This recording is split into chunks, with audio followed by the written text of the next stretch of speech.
Happy Friday, everybody, and welcome into College Football Kickoff Live. That is Alex Dono from Locked On Canes. That is Kenton Gibbs of Locked On ACC and Locked On Wolfpack. And thank you for making College Football Kickoff your lunchtime listen every single Friday. Guys, I don't know if you saw this, but Ryan Day got rightfully emotional when an 86-year-old man said, "I think Ohio State is going to lose." Kenton Gibbs, what a touching moment with Ryan Day and America.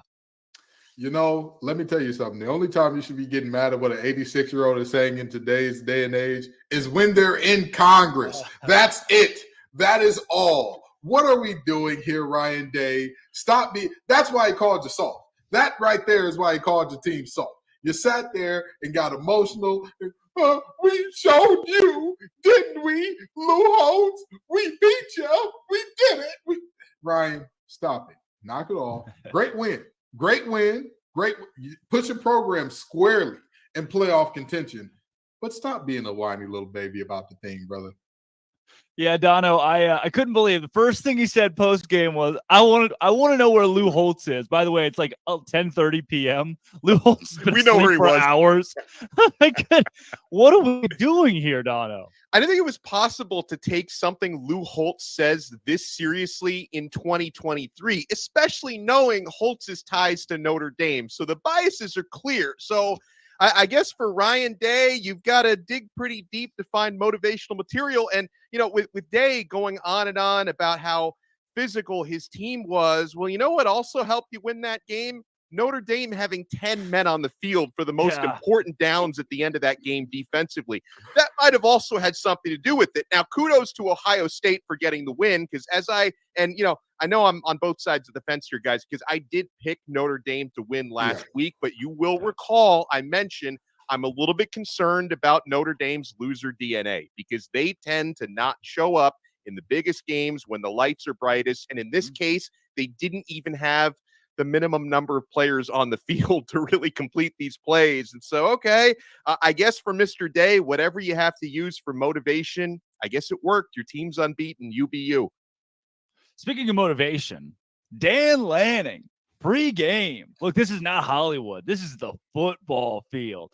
That's some old school stuff. Like, that's what my coaches would have said. You know, that's what gets me fired up about football is when a coach says to the cameras, to his team, we're just going to go out there and win. And then the greatest diss track of all time when Oregon posts all of the chatter from Colorado pregame.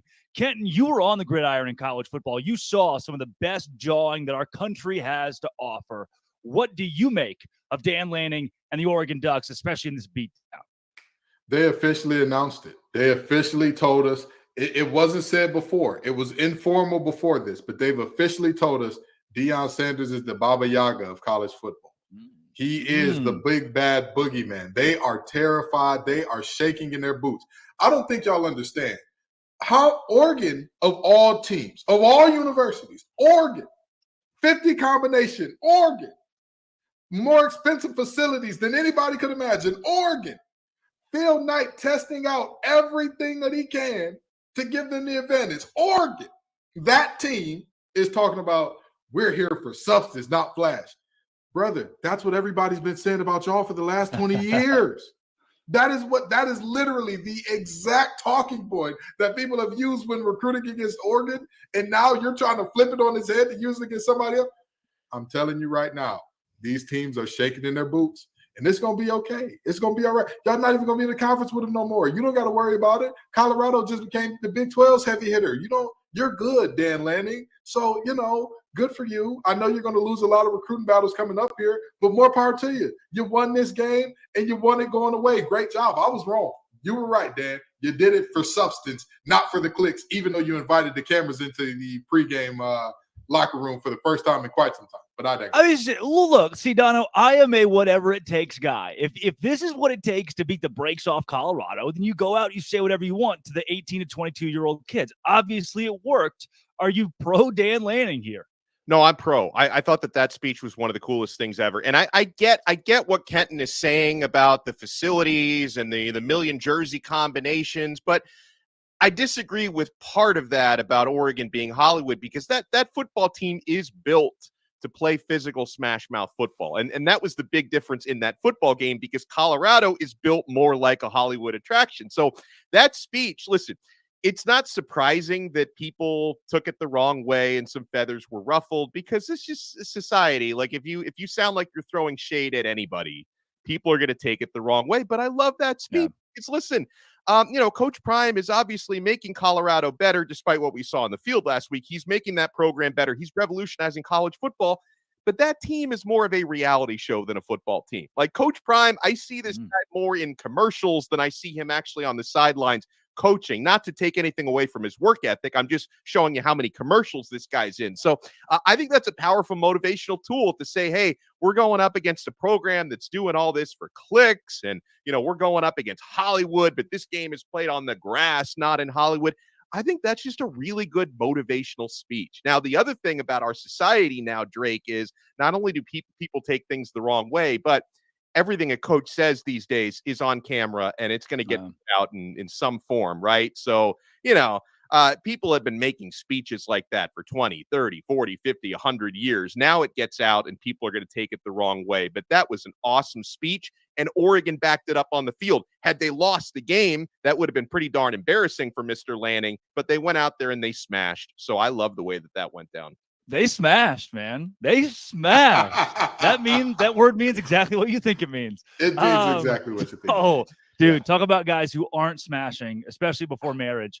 Dabo Swinney had another rough week this week. I mean, at this point, you can't be fire Dabo, right? We aren't threat level midnight yet, but we continue to have this conversation grows and grows.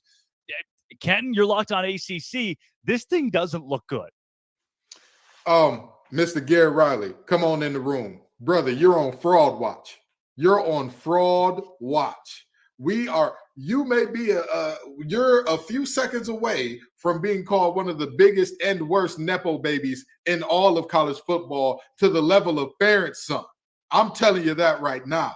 You have that giant behemoth of a back listed at 235, looks like a healthy 245 to 250 in Phil Maffa. You have a human pinball, a guy that you can use in multiple ways, and Will Shipley back there. He just finds he's the new version of CMC, basically. He can do it on the air, he can do it in the ground, however you want it done, he can give it to you.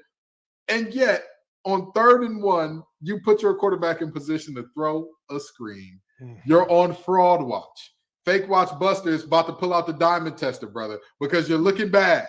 You're looking real funny in the light. But not only that, Clemson's defensive front is a very interesting group. They're not looking like the Clemson front of old. You're used to, I've always said this about Clemson. They always have at least 2 guys that are dominant, they have their way up front.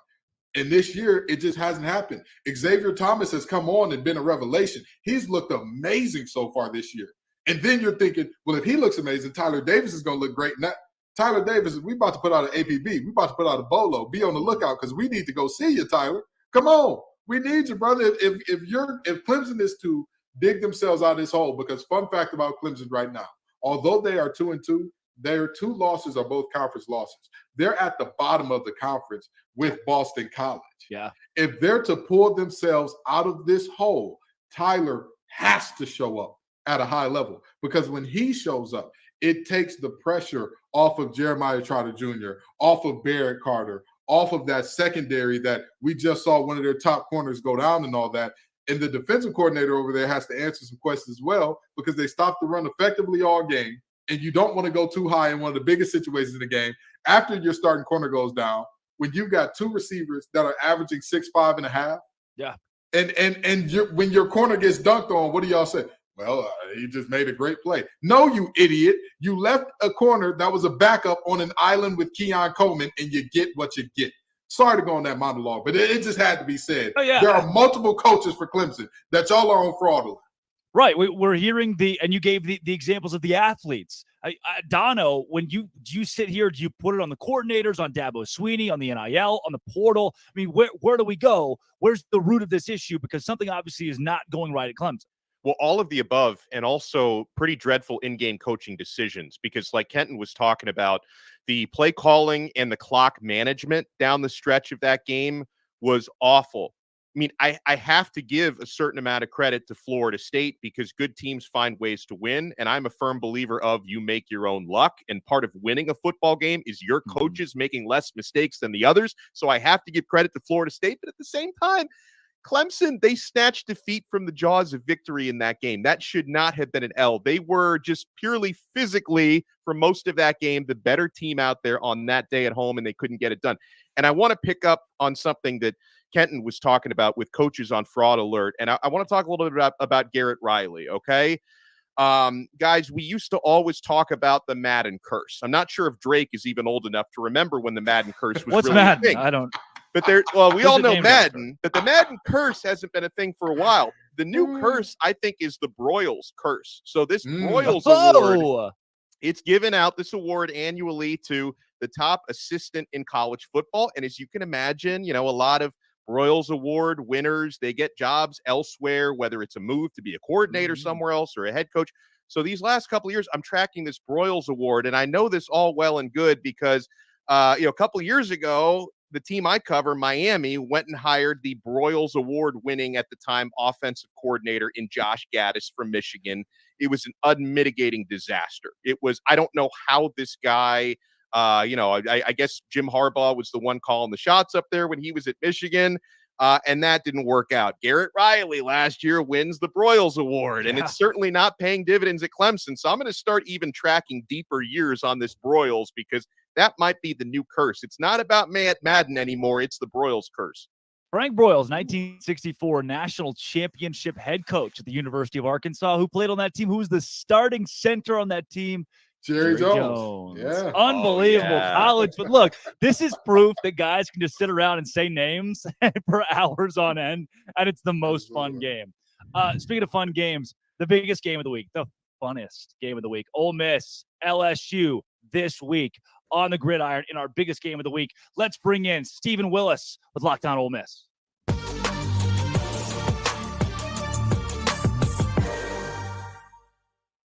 Stephen, welcome into Locked On College Football Kickoff Live. Coming off the Alabama loss, give me the state of this program going into a 4 p.m. gross, like nap time kickoff in the biggest game of the week against LSU.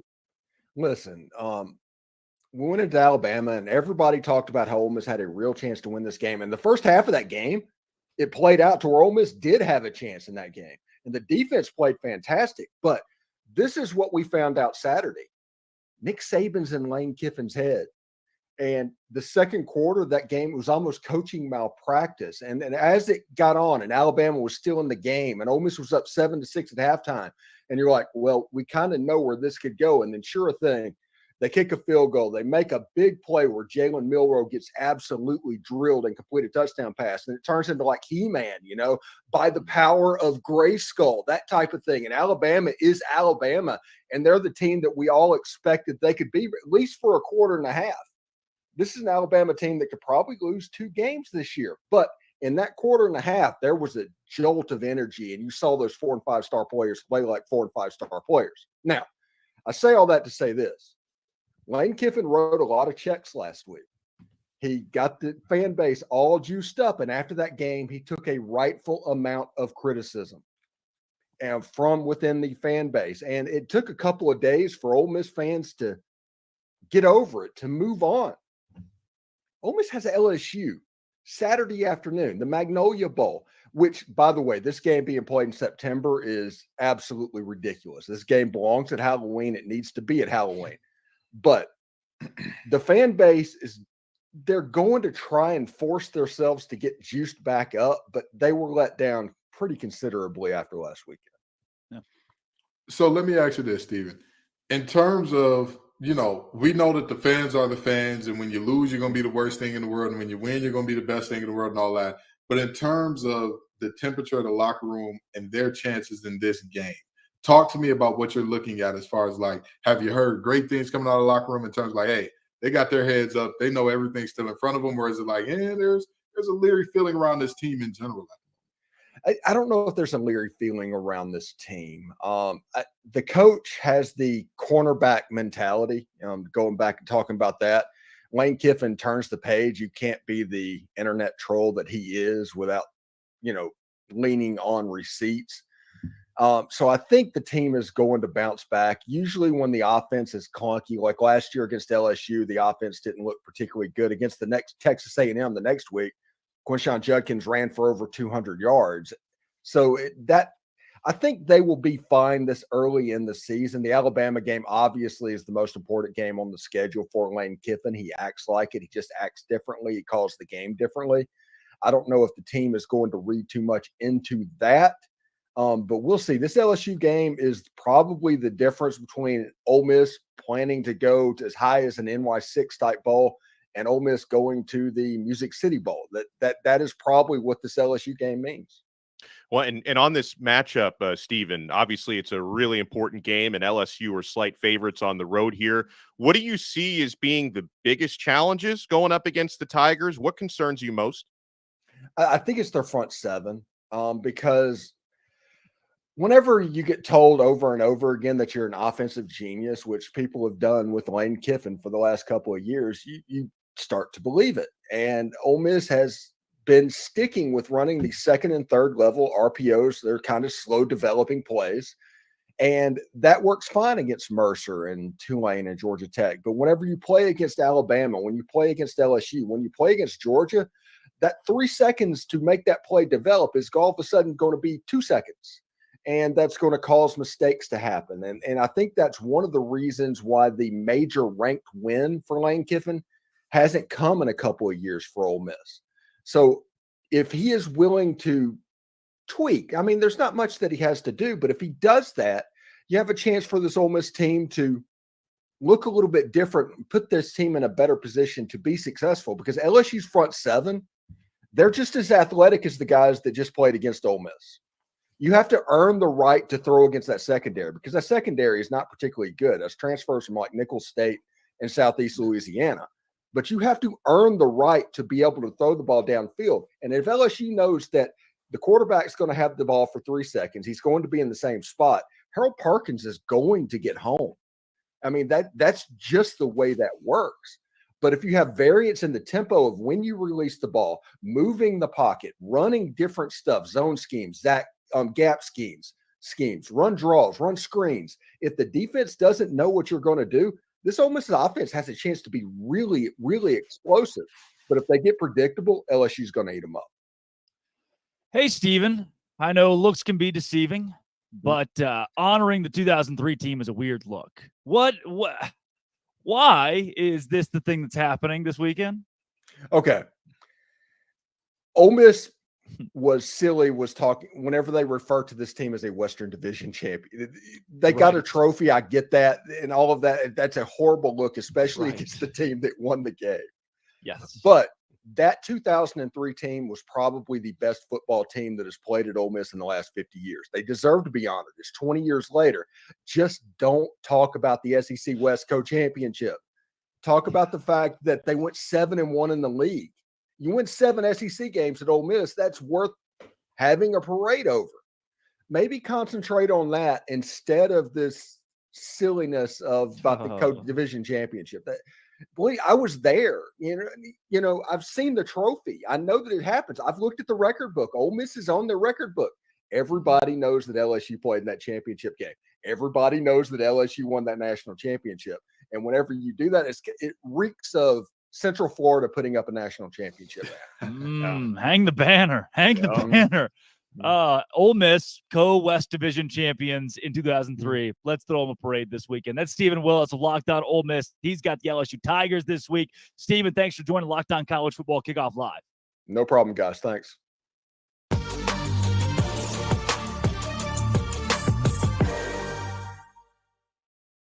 We got plenty coming up here on Locked On College Football Kickoff Live, from interviews to Conference Confidential, the best bets in college football this week. Coming up soon, we also take you to Locked On Ducks. Spencer McLaughlin, talk playoffs with him. But first, Dono. You don't have to choose between better hair growth and your health. Nutrafol provides a whole body health approach for men that promotes healthier hair, no drugs, no compromises, just better hair, guys. Go to Nutrafol.com/men to take their health wellness quiz. Identify causes of your hair thinning, and Nutrafol will give you a personalized plan for better hair health through whole body wellness. Nutrafol supports healthy hair growth from within by targeting root causes of thinning, such as stress. We all have that. Hormones, environment, nutrition, lifestyle, and metabolism through whole body health.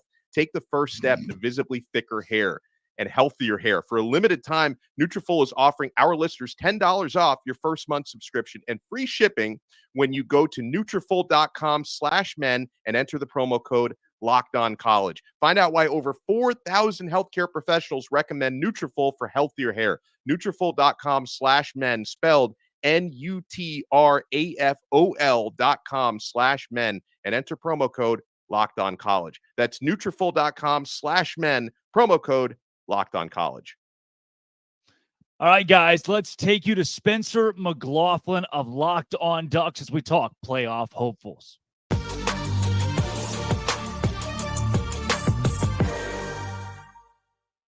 Spencer McLaughlin joins Locked On College Football Kickoff Live, affectionately known as Smiley around the office. Spencer, look, this Oregon Ducks team, some people will say they proved it against Colorado and Deion Sanders. Other people will say, hey, Colorado is still fraudulent. I first want to start, less so than the playoff hopes and more so this week's game. How do you wrap up everything that happened? Well, I think for Colorado, they, were a great story. They are not a great team right now. That's going to change in the future with the way that Deion's able to bring in talent. But I mean, after the Colorado game, look, was it intensely satisfying after all the smack talk from Colorado and being caught up in the buzz as an Oregon fan? Yeah, of course it was. It absolutely was. Did I leave the game thinking, oh, Oregon's about to roll through a loaded Pac-12 because they beat Colorado 42-6? No, not at all. They're still going to be an underdog at Washington. If Cam Rising is healthy, they're going to be an underdog against Utah. This Oregon team is really good because the Pac-12 is really good, and Utah with Cam Rising will be really good. If they don't have Cam Rising tonight against Oregon State, they probably lose that football game in Corvallis. Beavs playing with a lot of urgency after their loss against Washington State. But I think that when you look at what Oregon's capable of, yeah, at their peak, they could make the college football playoff, but they have to get through Utah, Washington, USC, Oregon State, and the Pac-12 championship game. And I've, held the belief from before the season that the Pac-12 was going to miss the playoff again because I think there are a bunch of really good teams in the conference. I don't know that there's a dominant team in the conference. I think Washington's been the most impressive through 4 weeks so far. But if I told you guys right now, hey, Washington's going to lose to Oregon or Utah at home and USC on the road, is that a hot take? Is that a surprising thing to anyone? Is that out of the realm of possibility? No. I mean, you look at USC. Would it surprise anyone if they lost to Utah again? No, I've seen that story before. What if they lost at Oregon? Yeah, they could do that. And then these teams are going to match up in some form or fashion again in the Pac-12 championship game. So I like where Oregon's at. I think their defense is vastly improved from a season ago, and the offense looks to be just kind of rinse and repeat from what they were last year. They're one of the best offenses statistically in the country right now. And when they have everything firing, yeah, they can be the best team in the Pac-12. But guess what? So can USC. So can Washington. So can Utah. And heck, we don't know what Washington State's ceiling is, but I think their floor is a lot higher than a lot of people thought. And the Cougs are not a team that are to be messed around with right now. So I want to ask you this, Spencer, and trust me, it's not going to be about your beautiful smile, which that really was the first time that we saw it. We got another one. We got a two for today. Yes. That's beautiful. But in terms of this Oregon team, and you say like, hey, they're good, but they're not quite world beaters. What is the one thing that concerns you to say like, if a team is to beat us, they'll have to exploit this thing? What does that look like? It's still the defense. The defense has faced a couple of, I think, solid tests in Texas Tech on the road and Colorado at home. They could not have played better against the Buffs. That's a unit who they are superior than in the trenches. The defensive line just mauled Colorado. It was not a fair fight. What does the defense do against USC and Washington, where it is going to be a fair fight? I still expect the defensive line to have some modicum of success in those two matchups, but it's going to be different. The secondary was dominant, but Washington and USC have better passing attacks. And I think that with Washington State as well, it's kind of comparable to the Colorado offense from a quarterback and receiver caliber standpoint that they went up against without Travis Hunter on the other side of things. And I think there's just an element of unknown in that sense. Now, if Oregon is a good enough defense to, let's say go 12-1 and win the Pac-12, this is what the defense for the most part would have looked like so far. But they're still trying to clean up the penalty problem. They're averaging 75 penalty yards a game right now.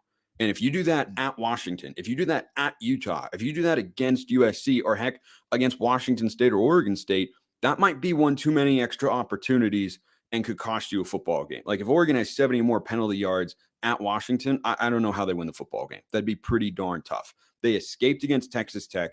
They had 124 penalty yards in that game. They had more penalty yards than rushing yards. And that has improved over the last couple of weeks. The penalties have continued to come down, but they are not where they need to be. So I think that element of it still is kind of in the back of my mind, making me wonder, is this team at that level? They have looked that way against their opponents so far, but bigger tests still lie ahead for them.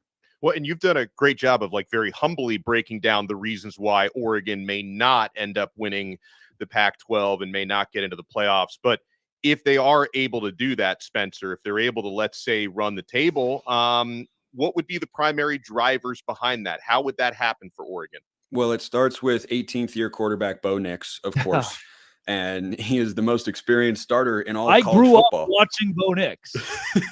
We all did. we all did. I mean, it's crazy. It was just the second year of the Mario Cristobal era when he made his first start, and gosh, that was a lifetime ago in that neutral site matchup against Auburn in 2019. And I mean, it's just the world that we've got now, so take it for what it is. I mean, having him at the helm gives Oregon fans the utmost confidence, as long as he is healthy, that the Ducks have a signal caller that can get you to the playoff, that can play at that sort of level.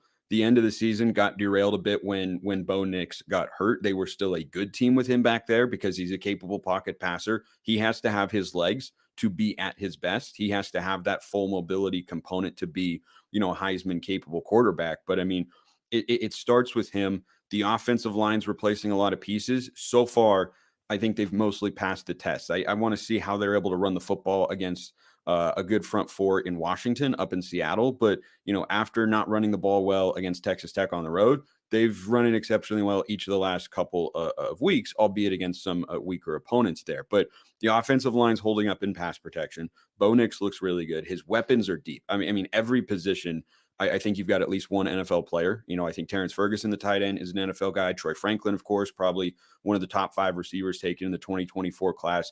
And then you have a couple dynamic running backs, one of whom is out with an injury right now in Noah Whittington. But Bucky Irving is the name that everybody knows, preseason first team, all Pac-12 kind of guy. So the offense has got all the tools. And I think the defense on paper is more talented than they were a season ago. And they still have something left to prove in that sense, but the early returns have been really, really good. So I think that Bo Nix, with his weapons and a more physical front four to pressure quarterbacks than what they had a season ago, those would be the reasons why, if Oregon gets to the playoff this year, God willing, that I'd be able to look back and say, yeah, this is how they got there. This is why Oregon was able to, improve on their results from a season ago, is because Bo Nix is really good. They've got him a bunch of weapons, and the front four is much stronger than a season ago. Spencer, maybe most importantly, before we get you out of here, who does Southern Utah have this week? Southern Utah has got number 25, Central Arkansas, 6 p.m. Mountain Time at the Eccles Coliseum on ESPN Plus. I'll be on the call for that. And they're going for their first ranked win since 2018. So the Bears are coming to town to take on the Thunderbirds. This should be an electric one Saturday night at Eccles. My mom and dad's alma mater, the University of Central Arkansas, might I add. That's really, is it really? Locked on Pac-12, Locked on Ducks. Spencer, thanks for joining Locked on College Football Kickoff Live. Appreciate it, guys. Have a good one.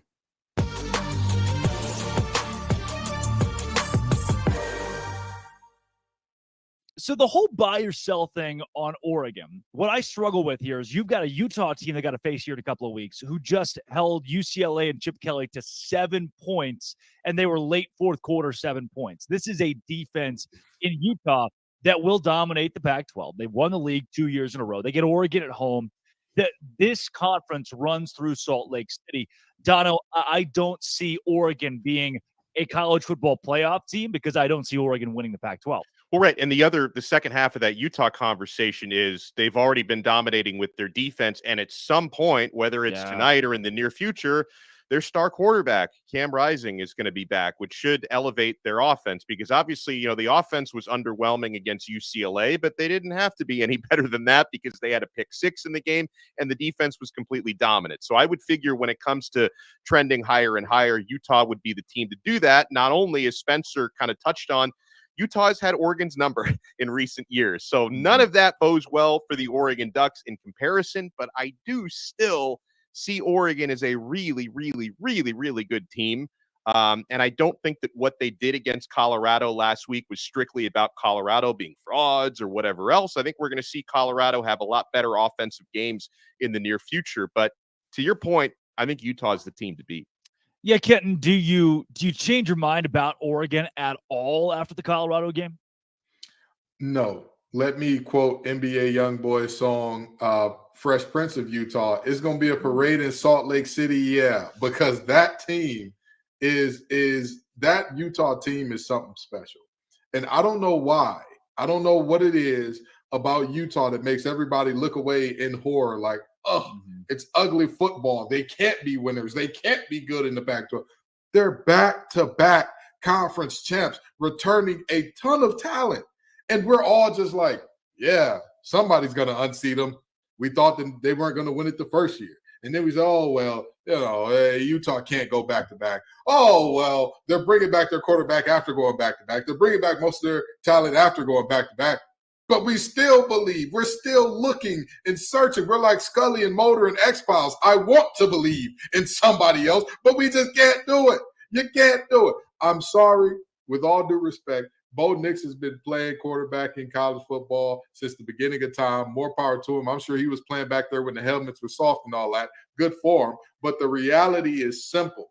No amount of Bo Nix, no amount of saying we don't do it for the clicks, no amount of Alton Stadium getting loud, rowdy, screaming, yelling, busting eardrums is going to make that team better than Utah. I'm sorry. Well, and let me add something else in, because I'm sure there's probably people watching this and listening to this and like, well, how come they're not bringing up USC? I mean, they've got the reigning Heisman Trophy winner and Lincoln Riley. Like, to me, I don't quite put USC in that conversation either, because I don't think they have the defense that they're going to need to have to win the Pac-12. So I'm not ignoring them. I'm not sleeping on them, but I don't think they're above Utah in the pecking order either, as we saw in last year's proceedings. No, I would say if this was like if this was a scenario in sports that we compare it to, I think that without realizing it, Utah is Larry Bird walking into the 3-point shooting contest saying, all right, boys, who's competing for second? Because I think that's what's honestly happening. They're the most complete team in the conference. They're the team with the least holes that you look at and say, man, they got to get that cleaned up by a mile in terms of that conference. So to me, it's, hey, again, the schools who talk about we do this for substance may not have the substance to beat the actual substance team in the Pac-12, which is Utah. Yeah, and if you're a fan of any of a Washington State or Oregon State, a dark horse, sure. Right, there are teams that could sneak up and win this league. Oregon could, but it's Utah's Pac-12 until somebody else proves otherwise. This is eBay Motors Locked On College Football Kickoff Live until somebody else proves otherwise, Dono. And I don't think anyone will, because, folks, passion, drive, and patience, what brings home the winning trophy is also what keeps your ride or die alive. eBay Motors has everything you need to maintain your vehicle and level it up to peak performance.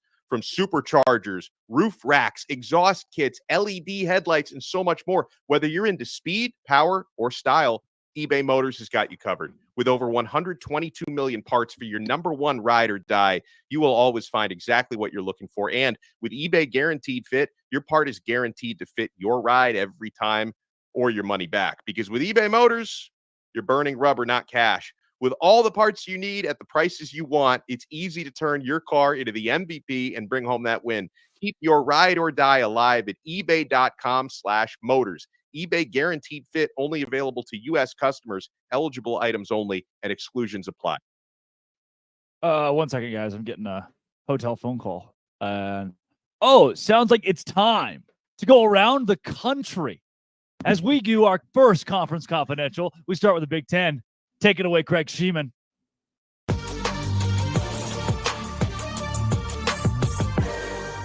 Everybody's still talking about Ohio State's impressive road win last weekend in South Bend, Indiana against number 9 Notre Dame, and good scheduling by the Buckeyes. They get the week off. Congratulations. The Michigan Wolverines hit the road for the first time this season. They play at Nebraska. Keep an eye on the Huskers quarterback situation when Jeff Sims comes back from that high ankle sprain, because Heinrich Harburg is 2-0 in his place. He's done a pretty nice job. If Penn State annihilated Iowa last week, what are they going to do at Northwestern this week? Although kudos to the Wildcats. They've doubled their win total already from last season. They had that 21-point deficit they erased and won in overtime against Minnesota last weekend. And don't look now, but the Maryland Terps could be 5-0 if they beat Indiana this weekend. Of course, the Hoosiers needed 4 overtimes to beat Akron at home last week. Illinois is at Purdue. First-year Boilermaker head coach Ryan Walters was the defensive coordinator at Illinois last year. He wants to win this one. By the way, the Boilermakers have yet to win a game at home this season. Michigan State travels to Kinnick Stadium to take on Iowa. The Spartans and the Hawkeyes are both struggling right now with their identities, although the Hawkeyes somehow are 3-1 at this point. 2 non-conference games, Wagner at Rutgers and Louisiana at Minnesota, round out the schedule around the conference this week. Enjoy the games. I'm Craig Sheeman for Locked On Big Ten. 5 games on the slate in week 5 for the Pac-12, and the best one comes on Friday night in Corvallis. Spencer McLaughlin here for Locked On Pac-12. Oregon State goes back home, which is where they need to be right now after the loss they took in Pullman on Saturday, in which their defense allowed Cam Ward to go for over 400 yards. He threw 6 incompletions, accounted for 5 total touchdowns. It was not an inspiring effort from Oregon State's defense, which has been a staple of that team the last couple of years. They might be taking on Utah backup quarterback Nate Johnson again on Friday night for the Utes. Offensively, we might see him on the field, and that's an opportunity for the Oregon State defense to rebound. And it's not overstating things to say Oregon State's goals are within reach, but on the line this Friday against Utah. If they want to reach the Pac-12 championship game for the first time in program history, they have to win this football game. No ifs, ands, or buts about it. Asking a team to go 7-0 just to have a chance to get into the conference title game is not reasonable with the way the Pac-12 has looked as the best conference and the deepest conference in America right now. Colorado goes to USC this week. USC is going to win that game pretty comfortably, I imagine. The question is, what does Colorado look like coming back home off of the blowout loss last week against Oregon? But Utah and Oregon State, that's the headline game on Friday night. No Cam Rising once again. DJ Uiagalelei completed just 50% of his passes against Washington State on the road. Can he be better against the Utes defense, which has looked like the best in the conference through 4 weeks so far? The Utes are 4-0, and they played their closest game of the year last week at home against UCLA, but they have to do it on the road against an Oregon State team that is 13-1 at Reser Stadium over the last couple of seasons. Those are the headline games. Don't sleep on Arizona and Washington. The Huskies have been blowing everybody out all the time. Are they going to do it again? They're 18-point favorites on the road in Tucson against a sneaky and quiet 3-1 Arizona football team right now. That's it for week 5. Tune into Locked On Pac-12 on YouTube or wherever you listen to your podcasts. Dave Schultz with your week 5 Sun Belt preview. Bunch of good ball games, including the Raging Cajuns going to Minnesota, and this will be all about the rushing attack. Minnesota's going to rush for 191 yards a ball game. Can the Cajuns slow down that big offensive line? Cajuns are rushing for a bunch of yards. Can they run it against Minnesota's big defensive line? Zion Chris getting his first start as quarterback on the road for the Cajuns. You also have Georgia State, undefeated Panthers hosting Troy. Georgia State looking to go 5-0 for the first time in program history. Troy coming off a big win against Western Kentucky as they evened up their record at 2-2. Georgia Southern hosting Coastal Carolina. Is this the last stand for the Chanticleers as they would fall to 2-3 with a loss to Georgia Southern, who's also coming off a nice bounce back win. Davis Brin, 4 touchdown passes at Ball State. But the big ball game in the conference is South Alabama off to JMU. South Alabama predicted to finish second in the West. JMU first in the East. And JMU with 3 very close victories. They're 4-0. They've kind of looked the part where South Alabama just hasn't. Outside of their victory against Oklahoma State, they have just not played very well. And it's going to be South Alabama's running game, 180 yards per ball game against JMU's rush defense, giving up 42 yards per ball game. They are susceptible to the pass, but that's only because nobody's been able to run against them. JMU was a 5.5-point favorite. It's down to 3. I think JMU wins this ball game because South Alabama just hasn't shown they can play consistent football this season. Please tune in to Locked On Sunbelt for your Week 5 Sunbelt recap. Enjoy the football, everybody. That was Conference Confidential back here on College Football Kickoff Live.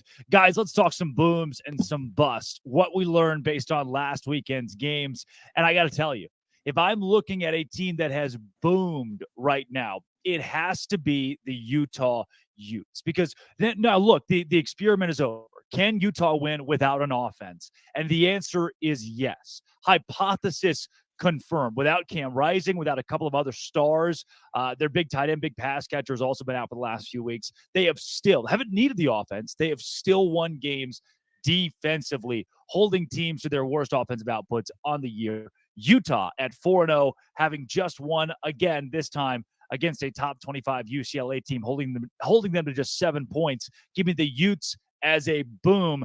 Kenton, let's go to you next. I mean, y'all already know who my boom is going to be. I've told y'all about him all along. I've said that Dabo needs to call this man and be standing outside his house in Norman saying, baby, come back. You can blame it all on me. Very simply, the Oklahoma Sooners. Dude, how, Ken? They won by 14 against Cincinnati. They only scored 20 points. How is this? I hear you. I hear all those things. But also, that Cincinnati team is better than we're giving them credit for. Number one. I agree with that. But why? What do you mean, but why? Why is they beat a bad Pitt team? They lost to Miami of Ohio. So here's why I say that Cincinnati team is better than they're getting their credit for. Number one, we're looking at year one under Satterfield. Number two, we all know if there's anything to know about Satterfield's teams, there will be inconsistency. They will not play at their highest level every week. That is a guarantee if Scott Satterfield is your head coach. They will reach the highest of highs, and then next week have you out there like, is this a JV team? Yeah. Did we not? Are these guys not on scholarship? What happened? That's something that we know about that team. But the fact of the matter is, handling business in games where you should handle business is something that I value a lot. I don't care what anybody says. I don't care how anybody cuts and slices it. That is why I don't do rankings up until week 4, because for me personally, it's meaningful to me if a team is handling business and not playing around with their food because somebody else is going to eat it in these early weeks. And to me, Oklahoma has done that again and again and again, including a game where many people, not going to say any names or point to any beautiful heads of hair on this show, me and Dono are bald, so I don't know whose head of hair we're talking about, narrows it down there. Predicted them to be upset. Oklahoma, Boomer Sooner, that's my boom, baby. Kenton, booming with OU and Brent Venables, the skeleton man. Alex Dono, who's your boom this week? I was tempted to go with Oregon, but at a certain point, I would just be piling on Colorado. So I'm going to give my boom to a team that maybe not so quietly anymore has just been dominating the season so far, 4-0, number 7 in the country, and that's the Penn State Nittany Lions. Now, this wasn't a game that they were supposed to lose, but still, they shut out a quote-unquote ranked opponent last week. They shut out 24th ranked Iowa 31-0. You start to hear now talks about their defensive coordinator, Manny Diaz. Is he becoming, a head coach candidate in the upcoming cycle? And yes, I know Iowa's got that nepotism offense under Brian Ferentz, and they can't score on anybody, but 31-0 win for Penn State. They have handled their business and beyond to this point. That team is absolutely booming, and I'm curious to see if they can, keep themselves in that conversation come college football playoff time, because obviously they've got tough opponents in a tough conference they need to win first. We've talked about how Oregon, that was a smash. Colorado, bust. Let's go to the bust conversation. Kenton Gibbs. First of all, let's start here. Drake Toll's wordplay, right? The Drake Toll's innuendos, always a boom. Always a boom. I don't care what anybody says. They are a boom from now until the end of time. But in terms of teams that I'm looking at, and I'm saying, hey, this is bad. This is really, really bad. I hate to have to say this, and I really don't want to do this because you know what? Let me stop lying to myself. Let me stop lying. I'm enjoying this a lot. The downfall of Clemson got me wearing suits. It got me wearing suits. Listen, I'm not gonna wear a suit to my wedding. You understand? I'm gonna go Bill Belichick at my wedding. But for Dabo Swinney's downfall, I can't even hold in the glee no more. I can't do it. I can't. Watching this team piss down their leg, do the coaching decisions, the clock management. What was that drive at the end of regulation? You have a big run by one of the best backs in the nation to put you in plus territory. And what do? Do they take a timeout, Dono? Drake, do they clock the ball? Why would you? You let the clock run out Yeah. when you got the plus territory. What a unserious group. Oh, my God. Clemson, I'm just going to say this, okay? And I'm going to leave it here. Dabo, I really and truly hope that you embrace the portal and you embrace all the new things and all that. But I'm telling you, it's going to be an enjoyable ride watching y'all be this bad this year. Oh, it makes my heart smile. It makes me smile with my heart. Makes me drop the Spencer McLaughlin smile on them because I got to get one out today. Oh, Dono, who's a bust? I'm going co-bus. Clemson is one of mine. There's nothing I could possibly add to what Kenton just said, but I got to go with Notre Dame at the other. I mean, you talk about snatching defeat from the jaws of victory. You're at home against a good Ohio State team, but finally an Ohio State team that looks by their own standards kind of average. And for the first time in a long time, they don't have some version of Superman playing quarterback for them. So you're at home in South Bend and you hold Ohio State to just 2 touchdowns in the game. McCord doesn't even throw a touchdown pass in that one. They're like 8-9 deep and former 5-star recruits at wide receiver. They can barely get these guys the football. They've got the top receiver in last year's class. Brandon Inniss can't even get on the field these days is what's going on there at Ohio State. And then you've got 10 men on the field on defense for the most important final 2 plays in the game. So listen, again, I said this about Florida State earlier. You got to give credit where credit is due. You make your own luck. Good teams find ways to win. But at the same time, how do you give that game away? I've got to go with Notre Dame as a bust. Wow. Mine comes out of the Big 12 this week because this team, they were not supposed to be great this year, but they have I'll say legendary head coach because you're going to look back and say, oh yeah, he was at the same place for a million years. That's Mike Gundy at Oklahoma State. Every 3 or 4 years, you have the same conversation of, is it time to fire Mike Gundy? His team is 2-2 with a 33-7 loss to South Alabama. And then a loss to an Iowa State team that has losses to Ohio, where they put up 10-7 to Ohio. Oklahoma State just allowed 34 points to Iowa State this week in a 34-27 loss. They don't run the ball well with Ollie Gordon. They finally decided to run it with Ollie Gordon this week, their star running back. Earlier this year, he wasn't getting carries. They couldn't figure out who the quarterback was. They finally said, you know what? We're going with Alan Bowman. That's right. Texas Tech Alan Bowman, who was so bad at football that Michigan said, hey, come be on our staff. We'll call you a player, but you're just going to sit on the bench and coach up our young guys for 2 seasons. Now he's a starting quarterback at Oklahoma State. What did he do against Iowa State? 23 for 48, 278 yards, a couple of touchdowns, a couple of interceptions. Bad is what he did. He was outshone by a kid named Rocco Becht, the Iowa State quarterback who had 350 yards and 3 touchdowns. Mike Gundy, the seat is hot. Oklahoma State is a bust. They should have been a 9-win team this season with the easiest schedule in the Big 12. Guys, we have time for Uno Mas boom. One more boom. Dono will take it to you. Well, then I've got to go with Oregon. I apologize, Buffs fans, even the ones who have been fans of Colorado for more than 6 months, the 7 or 8 of you out there, I apologize. I apologize for piling on. But listen, man, Oregon goes up against the most hyped team maybe in a generation, right? When it comes to it. I know Coach Prime is he's probably rightfully trying to deflect away from his players and say, make me the target, like try not to make, which is an admirable thing that Coach Prime is doing. But his team is going to be a target all season long.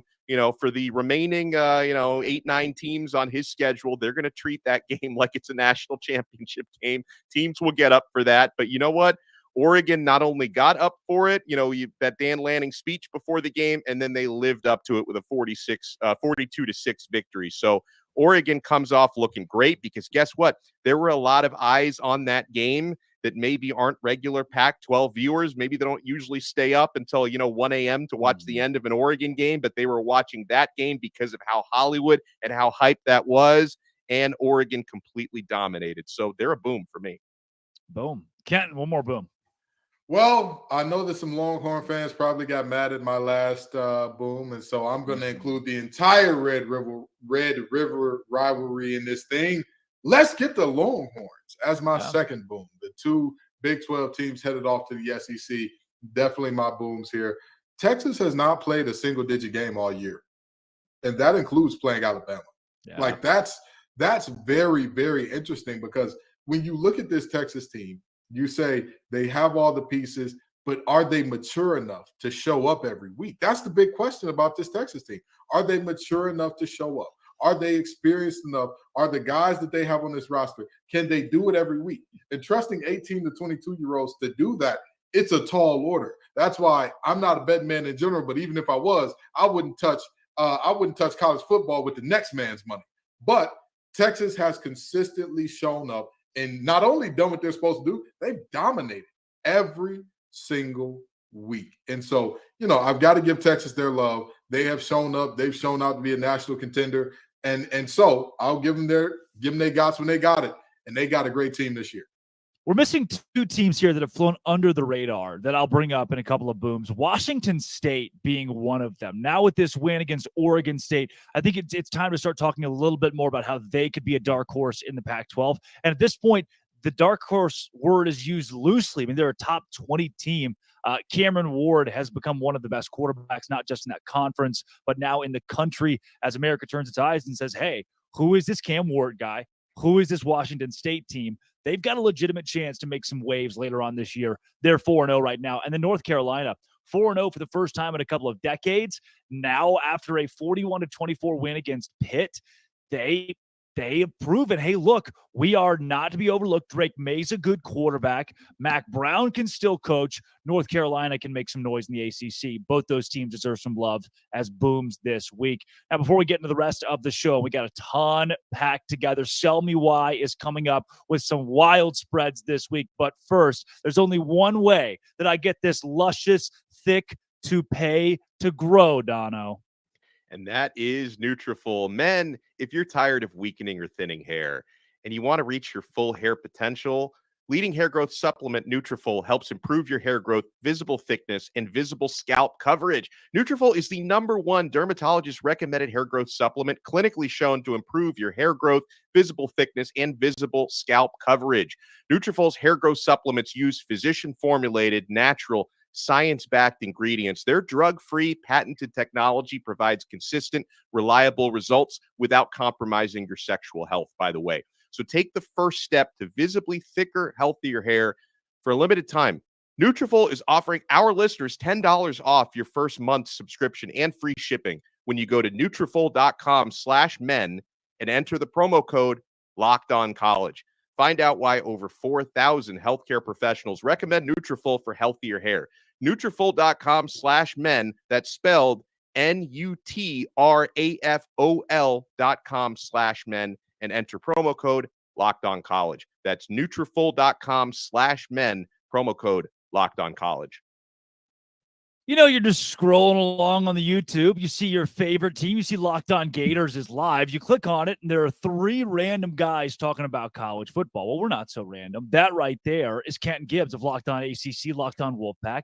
That's Alex Dono of Locked On Canes. Drake Toll here from Locked On Big 12, and this is College Football Kickoff Live. From 11 a.m. to 1 p.m., every single Friday, we are your live lunchtime listen, breaking down all the biggest stories in college football and giving you the best bets for this week in the sport. Speaking of, it is time for Sell Me Why. The Colorado Buffaloes are 3-touchdown underdogs for the second week in a row. This time it's Lincoln Riley and the bad USC Trojan defense. Kevin Borba, Locked On Buffs, will sell us why Colorado will cover 21.5 this week. Tell me why. My name's Kevin Borba. I'm going to tell you exactly why the Colorado Buffaloes are going to bounce back and cover against the USC Trojans this weekend at 21.5. The thing is, the Oregon defense was absolutely nails, and we learned that Oregon's defense is a legitimate top 15 defense in the country. When it comes to USC, their defense ranks number 70 in total defense, and they do not have what it takes to slow down an offense like Colorado's. And you may say, oh, USC's blown out everybody they face. Well, kind of true. They've beaten up on Mountain West teams and Pac-12 bottom feeders. In their most recent matchup against Arizona State gave the blueprint on what it takes to not only come close to beating USC, but to move the ball whenever you darn well please. And Colorado's a much better offense than Arizona State, so they should have no issues passing it all over the yard, establishing the run, and just scoring points on this USC defense that continues to plague a program that many people think should be contending for a playoff, but is going to come up short because their defense cannot hold up against offenses like Colorado. So for that reason, Colorado's going to cover. All right. What do you think, Don? Does Colorado, can they at least cover 21 against USC? Hashtag I'm with Borba. This may surprise you, okay? Because I know I actually did predict Oregon to cover that gigantic spread against Colorado last week, and they did. This is a different ball game, guys. Last week they were in the Lions' Den at Oregon. This time you're at home in Colorado, the friendly confines and friendly sidelines. And I couldn't have said it better than Borba when talking about USC's defense. They can't stop a nosebleed. How are they going to stop Shador? A 70th ranked defense in the country. This is going to be a high-scoring football game. Now, I'm not, completely on the Buffs bandwagon to the point where I'm picking them to win the game outright. I'm not. I think USC is overall the better team, and they should be able to win this one. But they're not going to win it by 3 touchdowns. This is going to be a high-scoring game, and I think it's going to be one of those situations, Drake, where, I don't know if moral victories exist for a team that got this much preseason hype, but I think this is going to be the type of game where Colorado is going to be competitive enough where people are going to come out of this one saying, you know what? Okay, the Buffs, not as bad as I thought they were against Oregon. This is a team to respect again. Yeah, Ken, to me, you lose your best player in Colorado for at least a couple of weeks, but he was the X factor on defense more so than offense. And against this USC defense, I don't see why Colorado can't put up enough points to at least keep this game within 3 touchdowns. So here's the thing. I said that Colorado's ceiling was about 6 wins. I'm still holding firm to that. However, covering 3 touchdowns and winning outright are 2 entirely different things. I for sure have Colorado covering. And this is the reason why, if nothing else. The reality of this is all of the talk, all of the casuals, all of the people who, Deion's going to win it all. They're going to win it all this year. Those folks don't matter, but they felt like they mattered up until last game. Now Deion and his staff could truly go in. The players talked about the self-scout that they did, where they truly went in and said, hey, this is what we're good at. This is what we're bad at. This is what other teams have seen and all that. And it's hard to tell a player, hey, you need to get your fundamentals down in terms of your first step in your hand placement when you just came off one of the biggest upsets in modern sports history in a 1-win team from last year beating a playoff team from last year. It's tough to tell a kid to get that together. You know, when it's easy to tell a kid your first step has to get better? When you just got your dome split in front of national TV. When another coach has talked all this high cash stuff about your team. I got to make sure we keep our clean rate here. I almost lost it. But when another coach has talked cash money about you and they backed it up, that's when you can tell a guy, you have to do the little things right. I think that Colorado will do the little things right enough to keep this game within 21. I don't think they have the horses in the stable to win, but they got enough to keep within 3 touchdowns. Well, one game that is way less than 3 touchdowns. This one's a nail biter. Florida favored by 1.5. Billy Napier, still the head coach. They are favorites heading into Lexington, Kentucky to take on the 4-0 undefeated Kentucky Wildcats. Here's Brandon Olson of Locked On Gators to sell us why the Gators will cover 1.5. There have been just 2 games since the Florida Gators hired Billy Napier to be their head coach in which they went in as underdogs and did not cover the spread. First one was in the Las Vegas Bowl against Oregon State last year, where Florida had a backup quarterback and many backups throughout. And the second one was week 1 of this year against the Utah Utes, where Florida did not show up to play.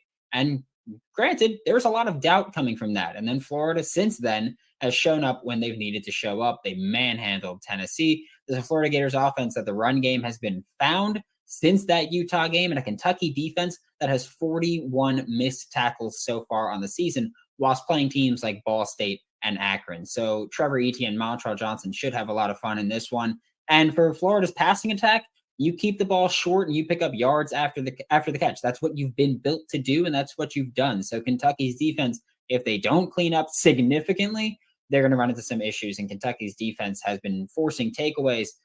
Florida has 1 interception on the year. That's it. And it was a ball that hit the receiver in the chest and popped up. So this is a Florida team that doesn't turn the ball over, and a Kentucky team that has needed those turnovers to walk away with victories here. It's a Mickey Mouse 4-0 Kentucky team, and the spread opened at 3.5 has been shrinking ever since. Florida might be favored by the time that we get to this game and kickoff at noon Eastern on Saturday. So I'm taking Florida, cover the spread without a doubt. Wow. An undefeated Kentucky team against a Florida team that we've thought would fire its head coach. Kentucky just 1.5 point dogs, it seems, here now since that video is even recorded. So what do we do with this, Dono? I think I like Kentucky here, but maybe Brandon sold me.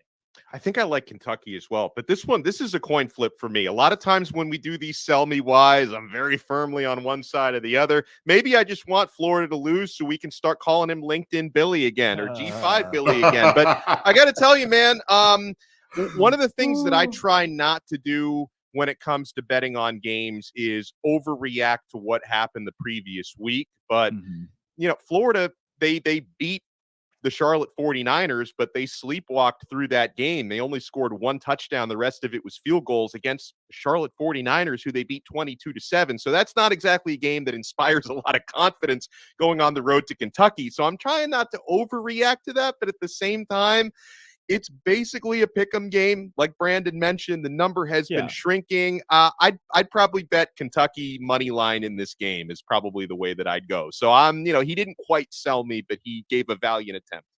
Brandon, who is also the producer of Locked On College Football Kickoff Live and can mute any of our mics at any second. Kenton Gibbs, be careful. Kentucky or Florida? Drake, I want to ask you a question, okay? I want to make sure that there's more than just a beautiful head of hair there, that there's more than just the sex appeal of this show. Now, tell me this, Drake. Where did Devin Leary last play quarterback? Last week for the Kentucky Wildcats. Is that what you're looking for? What school was he at before Kentucky? NC State. He was at NC State. I watched the young man up close. I watched him, interviewed him, did all the good stuff, and I told myself I'm going to remove my feelings from watching him play and from any picks that I make involving him this year, even though he's gone. And we love him. We care about him dearly. We wish him the best. And I said I was going to get my feelings out of it. However, just like his Heisman campaign started off at NC State, I'm going to start it off this segment the exact same way. Devin Leary delivers. Folks, I'm sorry to tell you, Linked on Billy is going to be back. LinkedIn Billy is right around the corner. Okay? They say scared money don't make no money. Well, thank God that young man ain't in Atlantic City, because how would he get back to Gainesville with no? There it is. They muted him. Genius. Wow. Listen, I'm always going to tell the truth, even if it gets me muted, okay? The fact of the matter is simple. The Florida Gators have shown us at times they can be really good. At times they can be really mid. At times they can be really bad. For all that we say about this Kentucky team, that it is a Mickey Mouse 4-0. Let's make no bones about that, right? They have played the Island of Misfit Toys University 3 times in a row already. Sure. But with that being said, I at least trust them because they've been consistent in beating those bad teams, as opposed to Florida, who Biff Pogge's a really good coach at Charlotte. They don't have more than 3 players that will be starting on the Power 5 team today. They just don't. Wow. I'm sorry to say that. So the fact that they held you to nothing but field goal, don't worry about it. The big blue wall is coming. Devin Leary delivers. Give me Kentucky clearing the spread here. See, here, my pushback a bit on the Devin Leary thing. You say, where did he play last? And it was last week against Vanderbilt for Kentucky. I mean, I think this is a different Devin Leary. He was 15 for 29 against Vanderbilt, had 205 yards, 2 interceptions to 1 touchdown. He doesn't look like the Devin Leary that we saw at NC State, the Heisman hopeful Devin Leary at times at NC State. He looks like a Kentucky Devin Leary. And so also that being against Vanderbilt, Akron, Eastern Kentucky, and Ball State. And his stats still won't jump off the page. This is where he should already have 1,400 passing yards and 15 touchdowns and be right there in the thick of that conversation. But he's not. So I don't know if I put this game squarely on Devin Leary, but I do think Kentucky gets it done. Their running game, but with Ray Davis where he is, their running game is solid. I think if Kentucky can establish a run against a Florida defense that struggled against Utah in the trenches, that's where Kentucky can win this game. I'm not sold on Florida winning, but can I be sold on Alabama as 14.5-point favorites? That is the line right now between Bama and Mississippi State. Jimmy Stein from Locked On Bama will sell us why the Tide will cover. This is Jimmy Stein from Locked On Bama. This is why I think Alabama's going to cover that 15.5 number in Starkville against Mississippi State on Saturday night. Mississippi State struggled a little bit on offense as they're transitioning from the air raid offense to something a little more pro style against LSU just 2 weeks ago against a team that's similar in talent to Alabama. They reached just, I think, 200 total yards, 14 points. I think State might find the sledding even tougher against an Alabama defense that's looking better and better every week. Maybe a little bit of the Alabama defense of old. If they could only muster about 200 yards and 14 points against LSU, I wouldn't suspect Mississippi State would do much better against Alabama on Saturday. So I expect to see Mississippi State struggle to score and Alabama to score right around its average, right around 30 points. Yeah, Stein's been using some Nutrafol, and that accent is legendary, by the way. Alabama 14.5, Mississippi State. Donna, what do you think? I think Alabama covers. I think they're riding the ship to a point. I don't think this is a national championship Alabama team, but I think they're going to be formidable, probably a 10-11 win team by the time it's all said and done. I think they showed us last week they're starting to get things figured out. And, yeah, I think Alabama's going to win and roll. Kenton Gibbs. Roll Tide, roll. I mean, I agree with Dono. This is a team that has figured out who they are, and they're doing what they want to do now, or not what they want to do, but what they have to do now, right? Yeah. Like, this is a team that realized, hey, we had Bryce Young, we had Tua, we had Jalen Hurts, we had a great run of quarterbacks where we could pitch it all around the yard to all those great receivers and all that. This is going to be a ground and pound, physical, include our quarterback in the running game team, and that's what we're going to have to do. And they've accepted that, I believe. And not only the acceptance of that, and their identity, it's the lack of identity for Mississippi State, because they're at that crossroads. They're at the if they were a person, they'd be in those weird teenage years where it's like you don't know what crowds you're going to run with. You don't really have your niche yet. You don't really, you're not one of those kids that's like, I'm a robot for JROTC, or I love football, or I love band. They're the kid that's like, I really don't know. I'm a BC average kid. I just hang out with everybody sometimes. I'm not sure what my niche is. That's where Mississippi State is. And you can't have that with a deficiency of talent in comparison to your opponent and expect me to not believe that opponent is going to impose their will on you. Well, the head coach of the school died in the offseason. I mean, you talk about, that within itself puts you in the limbo period of, okay, you're already the awkward teenager trying to figure it out. You lose a parent. Now your entire world, like, where does this program go from here without Mike Leach?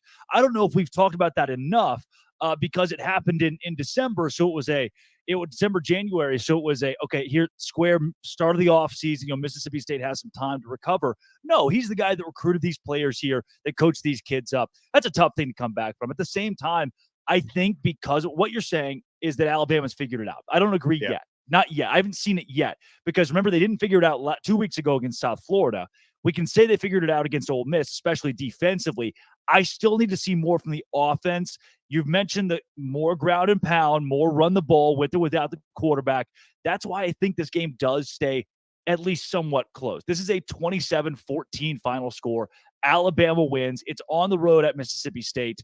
Give me Mississippi State to cover 14.5. But maybe the biggest sell me why this week, Duke and Notre Dame. We've already seen the Blue Devils beat Clemson. Now this week they're 6-point underdogs against Notre Dame. Let's be joined by JJ Jackson from Locked On Blue Devils to tell us why.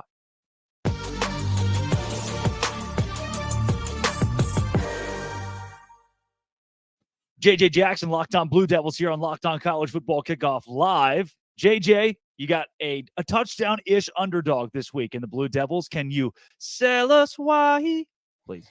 I'd be more than happy to. Really excited for Duke football to finally be on this stage for the first time since 1994. Duke is hosting a ranked opponent as a ranked football team themselves. I mean, this is just unprecedented territory for this Duke program, celebrating that for the first time ever, Duke is hosting College Game Day on Saturday. And yet Mike Elko is not wanting any congratulations over that. He'd much rather get a congratulations over picking up a win against the Fighting Irish. Duke has won all 4 of their football games this season by at least 21 points, including a primetime Labor Day night win over Clemson. They've been on this stage before. The defense has delivered, giving up 7 points in 3 of the 4 games so far this season. And they've got one of the top names at quarterback that the sport has this season in Riley Leonard. A touchdown underdog, I'm all for it. I think Duke absolutely can once again shock the football world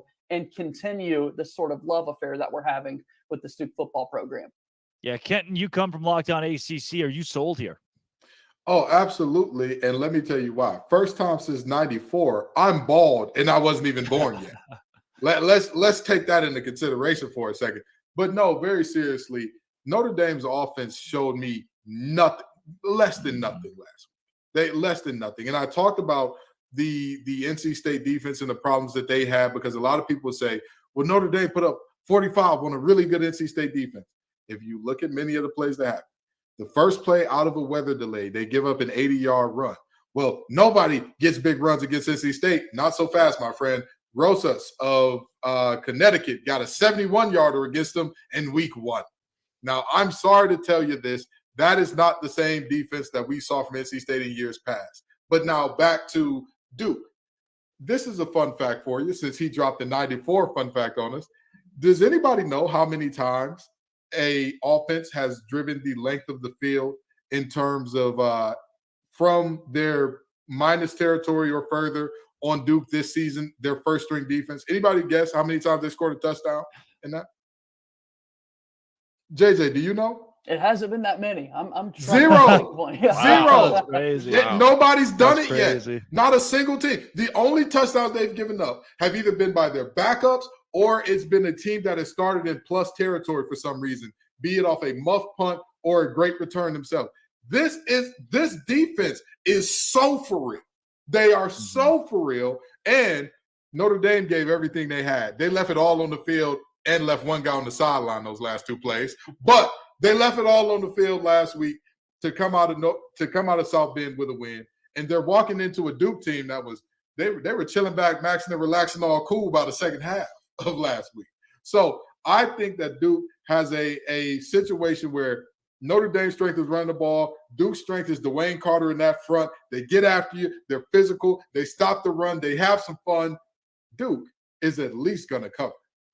Yeah, Delano, do you agree? Well, let me add some historical context to this. I'm not sure, but I don't know how much history really means in a sport where the rosters get completely overturned every 4 to 5 years. And, it's not Marcus Freeman has only been the head coach for a couple seasons now. But, this Notre Dame, they don't want to be a full football member of the ACC for, whatever financial reasons.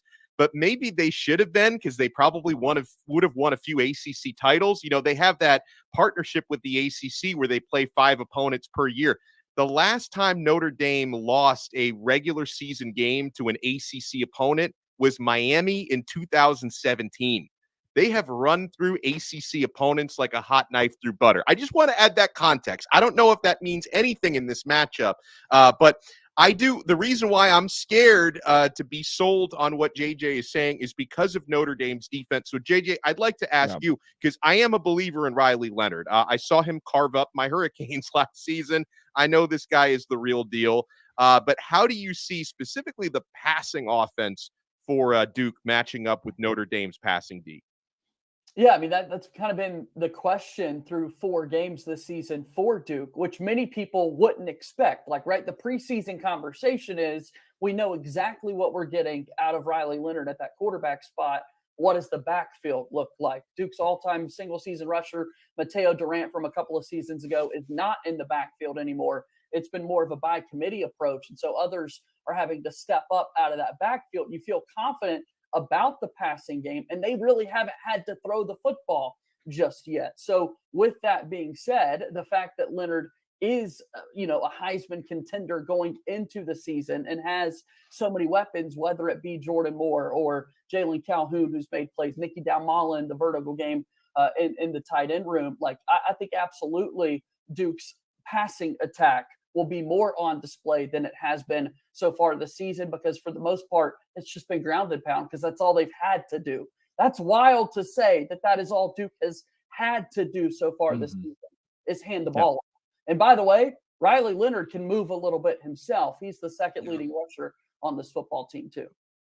JJ, we got a comment in here from a guy named Immaculate, who was on one of the biggest hits in Locked On College football or Locked On College history this week, talking expansion. One of the great experts in college ball says that Duke has to be a top 10 team if they beat Notre Dame this week. Do you agree? Does Duke get into the 9 or 10 spot? Can they jump a few teams?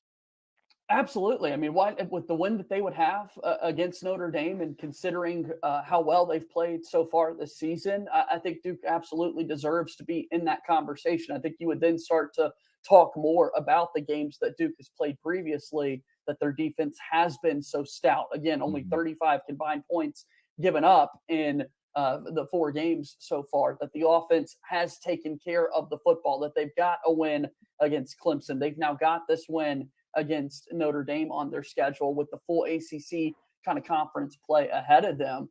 Yeah, hey, here we are thinking about college basketball rankings coming out soon in Durham. Let's talk about this Duke football team with a win, possibly being one of those top 10 teams in the entire country in football. Is it a football school now, JJ? Making plenty of arguments for it to be. That's right. Yeah. That's awesome. That's JJ Jackson of Locked On Blue Devils. JJ, thanks for joining Locked On College Football Kickoff Live. Absolutely, guys. Thanks.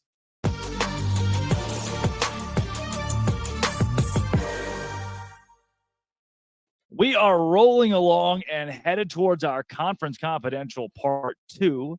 But first, Dono. Guys, eBay Motors, passion, drive, and patience. What brings home the winning trophy is also what keeps your ride or die alive.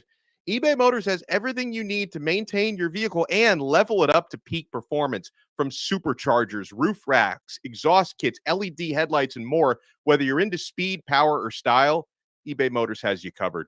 With over 122 million parts to fit your number one ride or die, you'll always find exactly what you're looking for. And with eBay Guaranteed Fit, your part is guaranteed to fit your ride every time or your money back. Because with eBay Motors, you're burning rubber, not cash. With all the parts you need at the prices you want, it's easy to turn your car into the MVP and bring home that win. Keep your ride or die alive at ebay.com/motors. eBay Guaranteed Fit, available only to U.S. customers, eligible items only, and exclusions apply.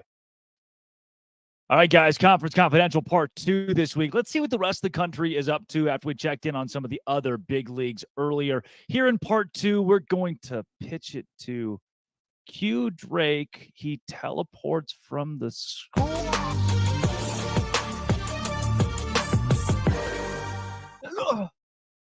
Oh my gosh. I didn't think that would actually work.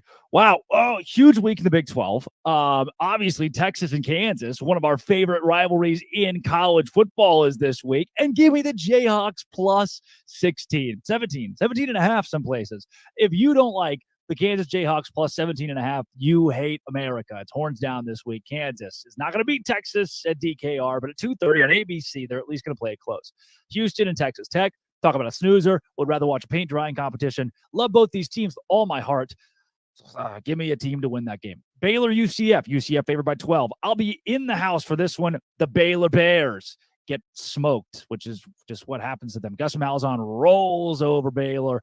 Final score, as many points as UCF wants to score against Baylor, who has less. Iowa State, Oklahoma. 20-point line for OU. I'm seeing a lot of metrics here of Iowa State losing this game by 10. 13.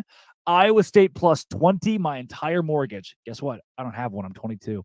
I still like Iowa State to make this game competitive. Their defense is that good. The offense exists. They have the ball sometimes, but the defense is good. Oklahoma's offense is not great. They showed that against Cincinnati, only scoring 20 points. If Cincinnati can cover 14.5, Iowa State can cover this week. West Virginia, TCU, Nico Marchiol. You don't know who that is, do you? Garrett Green. Probably don't know who that is. CJ Donaldson. Learn the name. West Virginia running back. He rumbles. He stumbles. TCU 12.5 point favorites. I'm not buying it. I love the dogs this week. Maybe my favorite dog, though, a team that beat an SEC team on the road. They play tonight, Friday night. They beat an SEC team on the road in Arkansas. Now they are 2-point dogs at home against Cincinnati. 2-2 Cincinnati with a loss to Miami of Ohio. BYU, money line at home. Give me the Cougs. That's all the stuff from the Big 12 this week.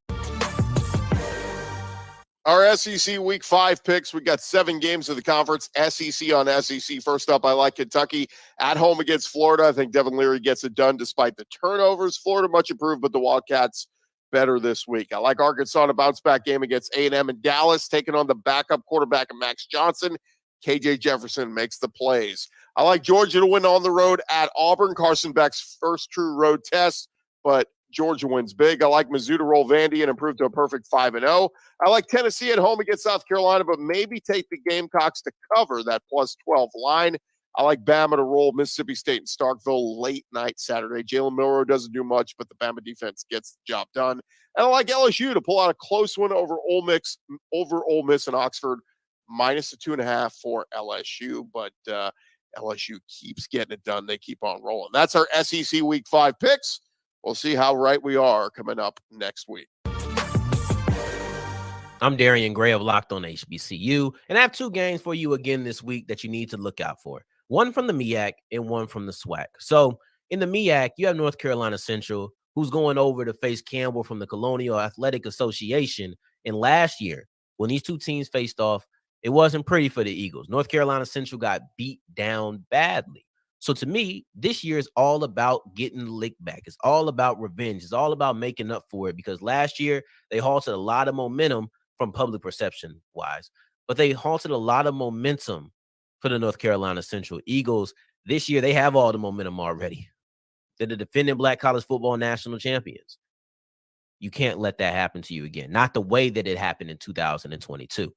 Now you look over to the other side in the SWAC, and I'm looking for the showdown between Prairie View A&M and Grambling, because this is a State Fair Classic. It's going to be in Dallas, Texas. It's a great event.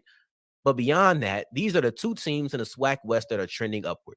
And now they get to face off against each other. One could even argue that this is SWAC West supremacy on the line. I'm excited to see the quarterbacks of Trayvon Conley and Miles Crawley go against each other. Both teams have really good running back duos. Those 2 are going to go against each other. We'll see if Graham is able to air out a defensive secondary that PV says needs to improve. Meanwhile, PV is a team that you can never count out, and we'll see if Grambling can put them away at any moment if given the chance. This will be a very exciting football game. You have North Carolina Central versus Campbell, and you also have Prairie View A&M versus Grambling. To see the outcome and hear breakdowns of these 2 games, you can check me out on Locked on HBCU every single day, Monday through Friday. And you can also follow me on Twitter at South Exclusives. That was part 2 of Conference Confidentials. We've taken you all around America this week. Guys, we've done it every week to this point. It had plenty of names in there on our LinkedIn. Who needs to improve their LinkedIn, brush up on their LinkedIn and update that page? That is coming up next. But first, Dono. Well, my friends, did you know 80% of men will experience hair thinning in their lifetime? It's normal, but it doesn't have to be your fate, because you can get ahead of that thinning hair with Nutrafol. Nutrafol's hair growth supplements use physician-formulated, natural, science-backed ingredients. Their drug-free, patented technology provides consistent, reliable results without compromising your sexual health. Nutrafol supports healthy hair growth from within by targeting root causes of thinning, such as stress, hormones, environment, nutrition, lifestyle, and metabolism through whole-body health. Take the first step into visibly thicker, healthier hair. For a limited time, Nutrafol is offering our listeners $10 off your first month's subscription and free shipping when you go to Nutrafol.com/men and enter the promo code LOCKEDONCollege. Find out why over 4,000 healthcare professionals recommend Nutrafol for healthier hair. Nutrafol.com/men. That's spelled Nutrafol.com/men, and then enter promo code LockedOnCollege. That's Nutrafol.com/men, promo code LockedOnCollege.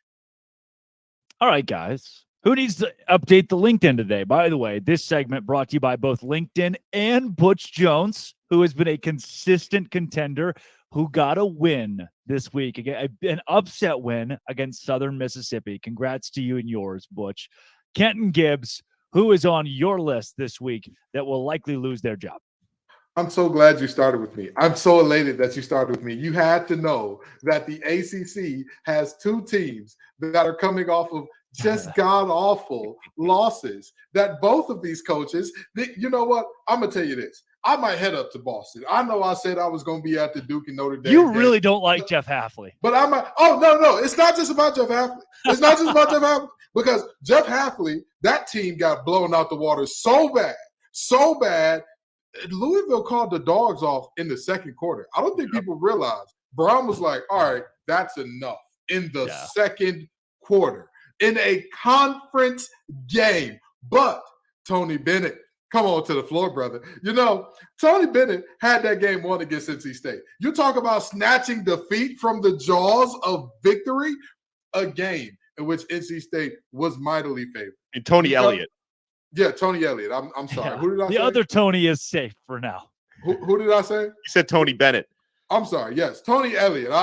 Virginia, all the Tonys. They got two Tony quarterbacks, Tony Elliott, Tony Bennett. Tony more Tony awards than all of the actors on Broadway could bring home. But now, very seriously, in terms of Tony Elliott, this is a team that, you tie up the game, right? You get down there, you're a field goal, you're an extra point away. What does your guard do? He headbutts a linebacker after the play to send your conversion back to the 18-yard line. But wait, there's more. I feel like Billy Mays because there's going to be a lot of, but wait, there's more here. So the next thing that happens, you convert the extra point from the 18. NC State pissing down their leg. Their pants are soaking wet and smelling like the freshest of urine. You are about to get yourself a win here. You're going to do it. You're going to go to overtime and win. What does your quarterback do? He does a freshman thing because he's a freshman. Takes off his helmet and hits a Paul Bunyan-like pose and gets a 15-yard penalty against one of the best kick returners in the nation in Jonathan Gray. And what ends up happening? Jonathan Gray gets a great return that puts NC State in a position where all they needed was one first down to be in field goal position. But wait, there's more. NC State kicks the first field goal, and what happens? UVA has a guy jump over the long snapper, which we all know is illegal, so they get another shot at it where they move even closer. Both of these coaches. I'm going to go up there to Boston because, like I said, anybody who knows me, I've talked about this before, I'm a recruiter outside of this show. I'm a headhunter. That's what I do. I help companies build out. And I'm going to help these two. I'm going to help both of them. I can knock out two birds with one stone and get my coach's resume gig started because I'm telling you, with all the buyouts that they're going to be getting, I don't need a big percentage of buy. Just give me a small little 5% fee. Give me a little 5% fee, and we'll work that thing out. Because both of these coaches, the block is hot. The block is hot. Kenton Gibbs taking out one of the Tonys. And Jeff Hafley, as usual. Jeff Hafley guy has become a weekly staple.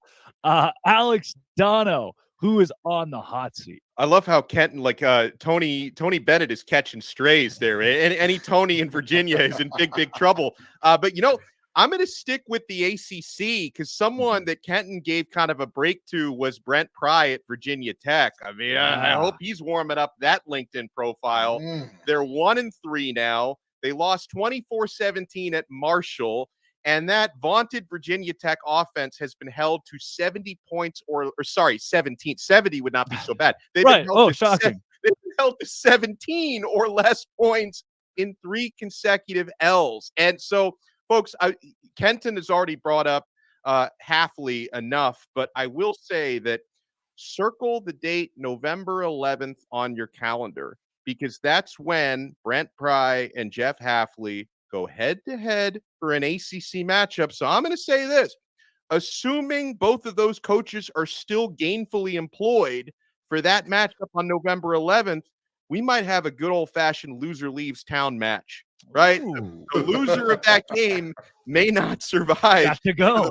week or definitely not into the season. So, it just brings up like old WWF imagery. I was before Drake's time a little bit. No idea what that means. Yeah. To have those loser leave town matches, that might be what you see on November 11th. Yeah. Guys, I've just been given, the hotel staff has been so gracious to have slipped this under the door. Looks like Dave Aranda on the hot seat. What? You win the Sugar Bowl in the Big 12 championship. Then last week against Texas, granted a good Texas team, but usually when a team loses, you say, oh, they lost the number 3 team in the country, right? They were supposed to lose. When a team makes it into the red zone 6 times and scores 6 points, that is almost hard to do. That is challenging to pull off, but it's what the Baylor Bears did against the Texas Longhorns. You can say this number 3 team in the country. That's true. Texas tried at times to lose the game. They tried to put Baylor in the game by gifting the Bears 6 red zone trips, and Baylor put up 6 points in a 38-6 loss. It was one of the best crowds I've ever seen at McLean Stadium in Waco. And what did Baylor do? The football team crapped all over it. Dave Aranda has lost control of the fan base, which is an easy thing to do. Coaches do that all the time, right? And they can win them back over. The locker room still seems to be intact for now, but that one is slowly sinking. In some of the big metric national, hot seat posts, he's in the top 5 at this point.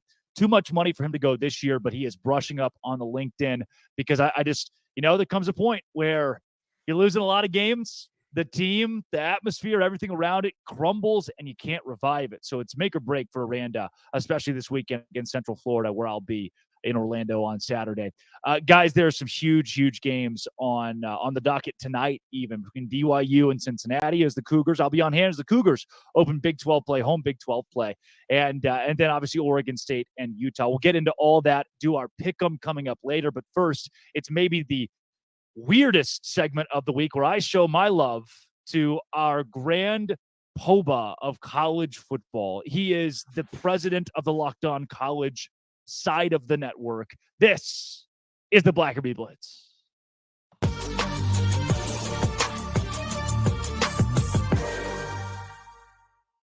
It is the Blackerby Blitz. That is the president of the Locked On College football realm, Zach Blackerby. I am Drake Toll, just here so I don't get fired. Thanks, boss, for joining the show today. Of course. As we blitz through some of these big headlines, I keep coming back to this Colorado deal. This one may be my favorite weird one, though.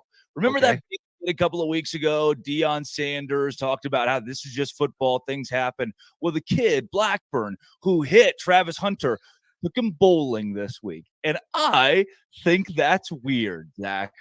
I think it's weird too, but we've seen this all the time. We've seen dudes get into fights, right? And then they become best friends for the rest of their lives. Maybe that's what happened. Also, Blackburn, maybe he doesn't want to become, I'm just the guy who hit Travis Hunter. Maybe this is a strategic play on his part. Yeah, he's still just the guy who hit Travis Hunter, by the way.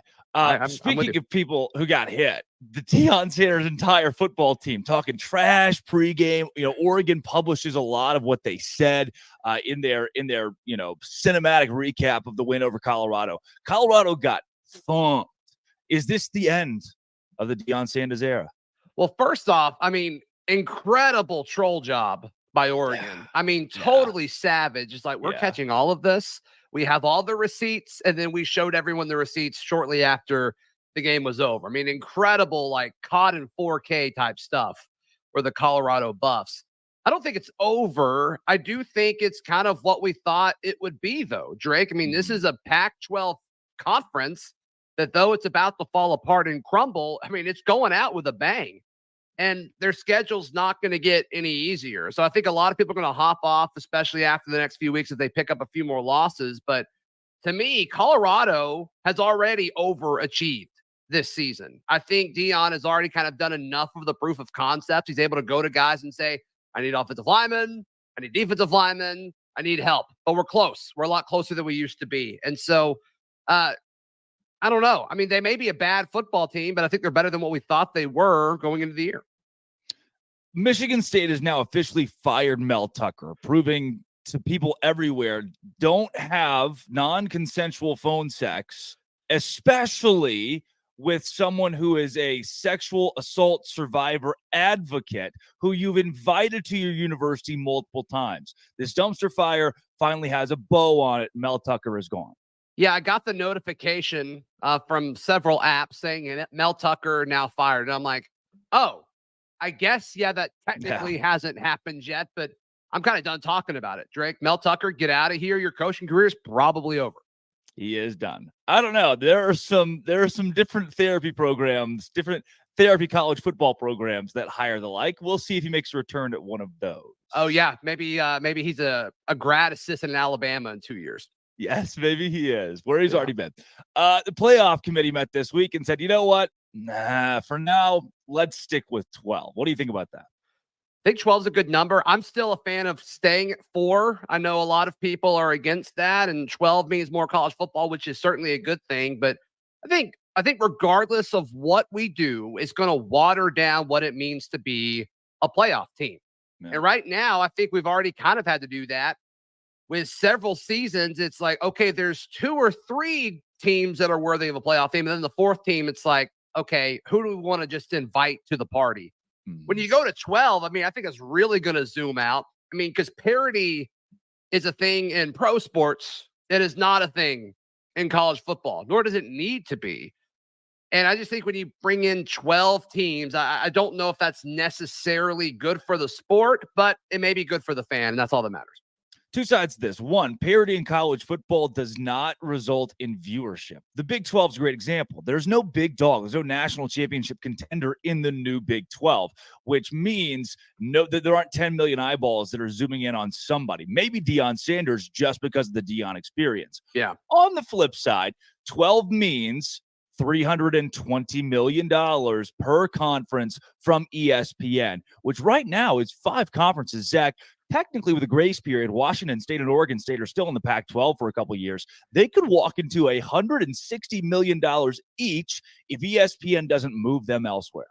Man, just keep showing up, Washington State and Oregon State. I mean, what a gift. What a gift from ESPN if that were to all happen. But they got to figure something out. And, you know, we saw a few reports. You and I texted about it. They're going to try to operate as a 2-team conference. That was one of the things that they discussed. And it's like, no, that's not a conference. I hate to break it to you. That's not a conference.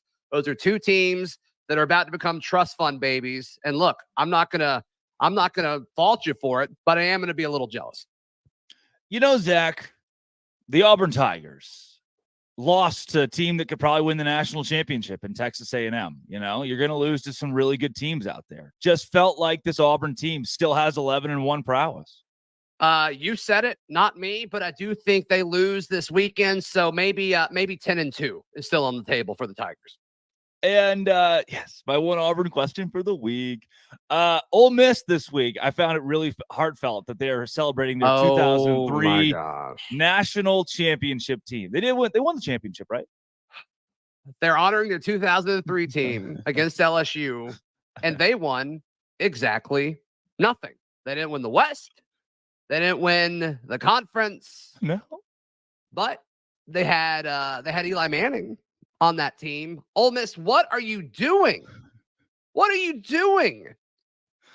It's just Ole Miss cannot get out of its own way. It's crazy. I don't get it. They're trying to act like there's something they're not. So like, all right, Eli Manning, are you free this weekend? No. Okay. What about next weekend? No. What about okay. All right. You can come here. All right. 2003 team. Let's party it up. Get out of here. It doesn't make any sense. Let's bring the whole 2000. You know, the 98 Purdue team. I hear we could bring them back and have a little soiree with those guys too. I just hang the banner, I guess, you know, hang the banner. Love celebrating things that didn't actually matter. I mean, incredible. Maybe the biggest story in college football this week, Zach. Travis Kelce and Taylor Swift are dating. He played college football, and it's all that I've seen all week long. I know that you, a big Swiftie, are super excited about this. I wouldn't say I'm a huge Swiftie, but I definitely don't mind her music. I think I like her older stuff more than her newer stuff. Older stuff's a little more poppy, which is more in my lane. But Happy for him. I'm just glad that Travis Kelce put her on the map. Yeah. Finally, people are talking about Taylor Swift. She's know it. become a little more mainstream. We're going to get taken off the air, by the way. That is Zach Blackerby of the Locked On Auburn podcast. That's I'm right. Drake Toll. Thanks for doing the Zach Blackerby, the Blackerby Blitz. You know, Yeah. This is my favorite part of my week. Hey, love you a long time, bud. I love you more, Dad. This is Locked On College Football Kickoff Live. That was the Zachary Blitz.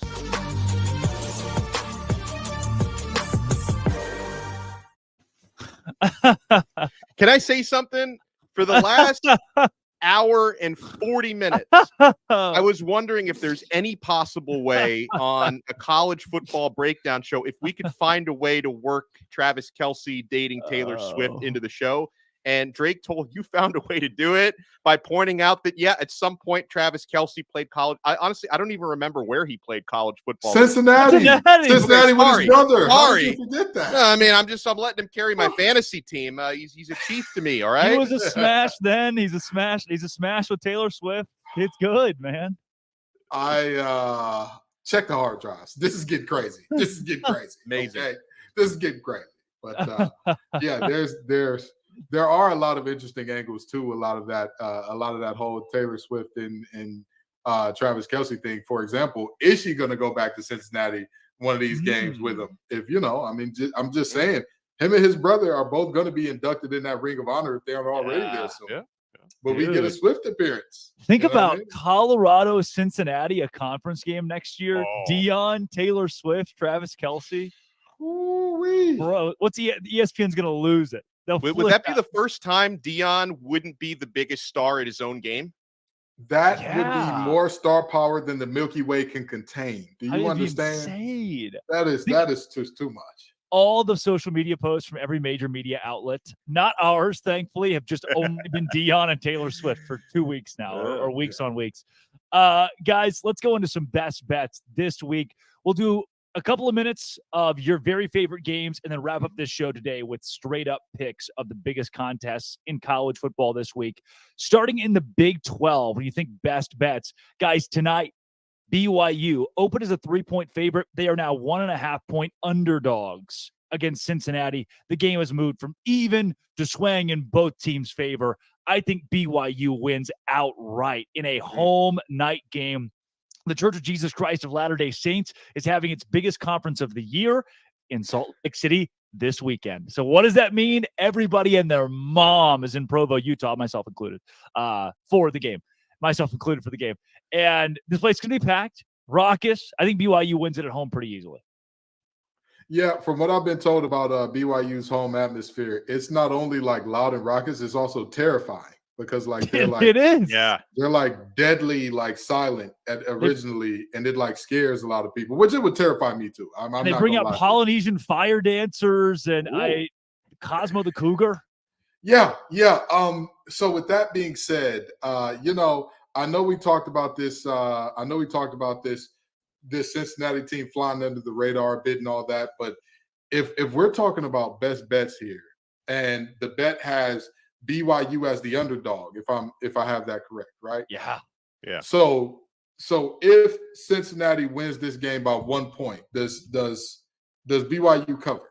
BYU covers as of last check at a FanDuel. Yeah, it was 1.5 in favor of Cincinnati. Yeah, I think Keaton Slovis shows us why he's Keaton Slovis and not that's Keaton Slovis and that's Keaton Slovis way late in this game. And I think that Cincinnati escapes by the hairs on their chinny chin out of Utah with the win here. Wow. Now, Donna, what's your you got any best bets in college football this week? Yeah, I mean, listen, I tipped my hand to this one earlier, but if anyone's tuning in late, I feel pretty strongly about Colorado covering plus 21.5 against USC. I think that line is very reactionary to what everyone saw happen to Colorado on the road against Oregon. This time around, they're at home. Is USC the better team? Absolutely. But they don't really have a defense, guys. And Colorado is going to score. I think I see USC winning this game by 10, 13 points, not really much more than that. So plus 21.5. Again, I think that was an overreaction to what happened last week. In fact, if you go with the sharps, right, and I don't care what percentage of bets have been coming in on USC because a higher percentage of bets have come in on them. A higher percentage of the money is coming in on Colorado because they were 24.5-point underdogs when the line opened. That has shrunk by 3 points. I'm still comfortable taking Colorado at plus 21.5. Yeah. Kenton, best bets tonight, tomorrow, whatever. You know, I hate to say this, and I hate to do this to my boys, but I got to do it. I bet with NC State once, and they let me down. They disappointed me. They had me sitting here saying, how under God's green earth did this happen in terms of playing Virginia, a team that's dead last in the conference in both offense and defense, into a game where Virginia should have very well won it. And with that being said, I believe the line opened for this Friday Night Lights blackout at, I want to say 6.5 or 7 points. I think Louisville takes care of that comfortably. Their offense is, to say they're explosive, I'm talking there you just had Chipotle and Taco Bell and Little Caesars in the same day type of explosive. I mean, it's going to be a great sight in terms of if you give Johar Jordan a crease, he's gone. Bye. See you later, brother. More power to you. Go bang your head on the goalpost. Jamari Thrash is a touchdown machine out wide. The only chance that NC State has to not allow Louisville to cover is if they absolutely decimate Jake Plummer, which is something that I'm not sure that they can do. There's a world, or not sure that they will do. They can do it if they're firing at their highest clip, but I'm not sure that they will. Yeah. Guys, looking around college football, James Madison -3 at home against South Alabama. I love that being a lock of the week. Syracuse plus a touchdown at home against Clemson. Give me the orange. I think they at least keep that game within a score. Around the Big 12, too, I love West Virginia covering 14 against a TCU team that's good, but West Virginia's running game and defense are both so solid. TCU wins 20-14. West Virginia certainly covers 14 points. Iowa State, Oklahoma. I actually have Iowa State plus 21 at OU because of that defense that Matt Campbell has put together and the offensive explosion they had last week. Then UCF, who hosts Baylor this week, they're 11.5-point favorites. That line keeps moving in favor of Baylor, which I think is a mistake. I've got UCF winning that game by 13 points or more. 13 is the minimum for UCF. They cover 11.5. Give me UCF over Baylor. Now, guys, any more big picks before we get into the straight ups on the biggest Let me game? say this. This is a pretty big number, but I don't know if I can see Nebraska even being within 17 points against Michigan. I don't know what I'm missing here. I mean, to me, Michigan, I look at them as a bona fide college football playoff championship contender, and Nebraska is still Nebraska. Even if they made a positive coaching change, I think it's going to take Matt Rule a little bit more time to make that program respectable. I think Michigan, who's only giving 17.5 points, is going to win that game by 3 or more touchdowns. Kenton? Yeah, I don't have any more. I'm not much of a betting guy, so I'm not going to sit here and pretend that I've been following the lines and tracking them closely. I make sure that I keep 1 or 2 in the tuck just because I know Drake's going to call on me. And, you know, you got to have an answer when the teacher wants to call on you during popcorn reading. But I'm not the betting guy. I'll leave that to the Italian ad guy over there. Somebody called me in the chat. I love it. I'm even wearing the old school Italian hat today. I'm full blown. He is for sure going to make us an offer we cannot refuse on these bets today. Right. Well, hopefully Dono and I can win you some money. And guys, let's get into the straight up picks this week. It is a noon kickoff in the Big Ten. Penn State is at Northwestern. Northwestern just beat Minnesota. Is there any way the Wildcats get an upset? Dono, who wins? Maybe if they get a miracle, they can get an upset. But no, the Penn State Nittany Lions, they're winning. And for what it's worth, I know this isn't a betting segment anymore. I also think they're covering. I am bullish on Penn State. Kenton Gibbs? Penn State whoops the claws off the Cats. This is not going to be a good game by any stretch of the imagination. This is you talk about the loss of a coach coming and how that disrupts a program. If you look at the circumstances and the timing under which Pat Fitzgerald was dismissed, there's a reason that this team is as bad as they are. With all due respect, PJ Fleck, you losing that game is more of a reflection on you than it is a positive on Northwestern. Penn State and James Franklin whipped the wheels off them. It's Penn State for sure. This one though, USC Colorado, gets a bit more interesting. See, USC has yet to play a legitimate opponent. They've beaten Arizona State, Stanford, Nevada, and San Jose State, whereas Colorado has big wins over Nebraska and a close win against TCU on the road. The Buffs, give me Colorado in a noontime upset over USC this week. And Dono, it looks like you're not going to agree.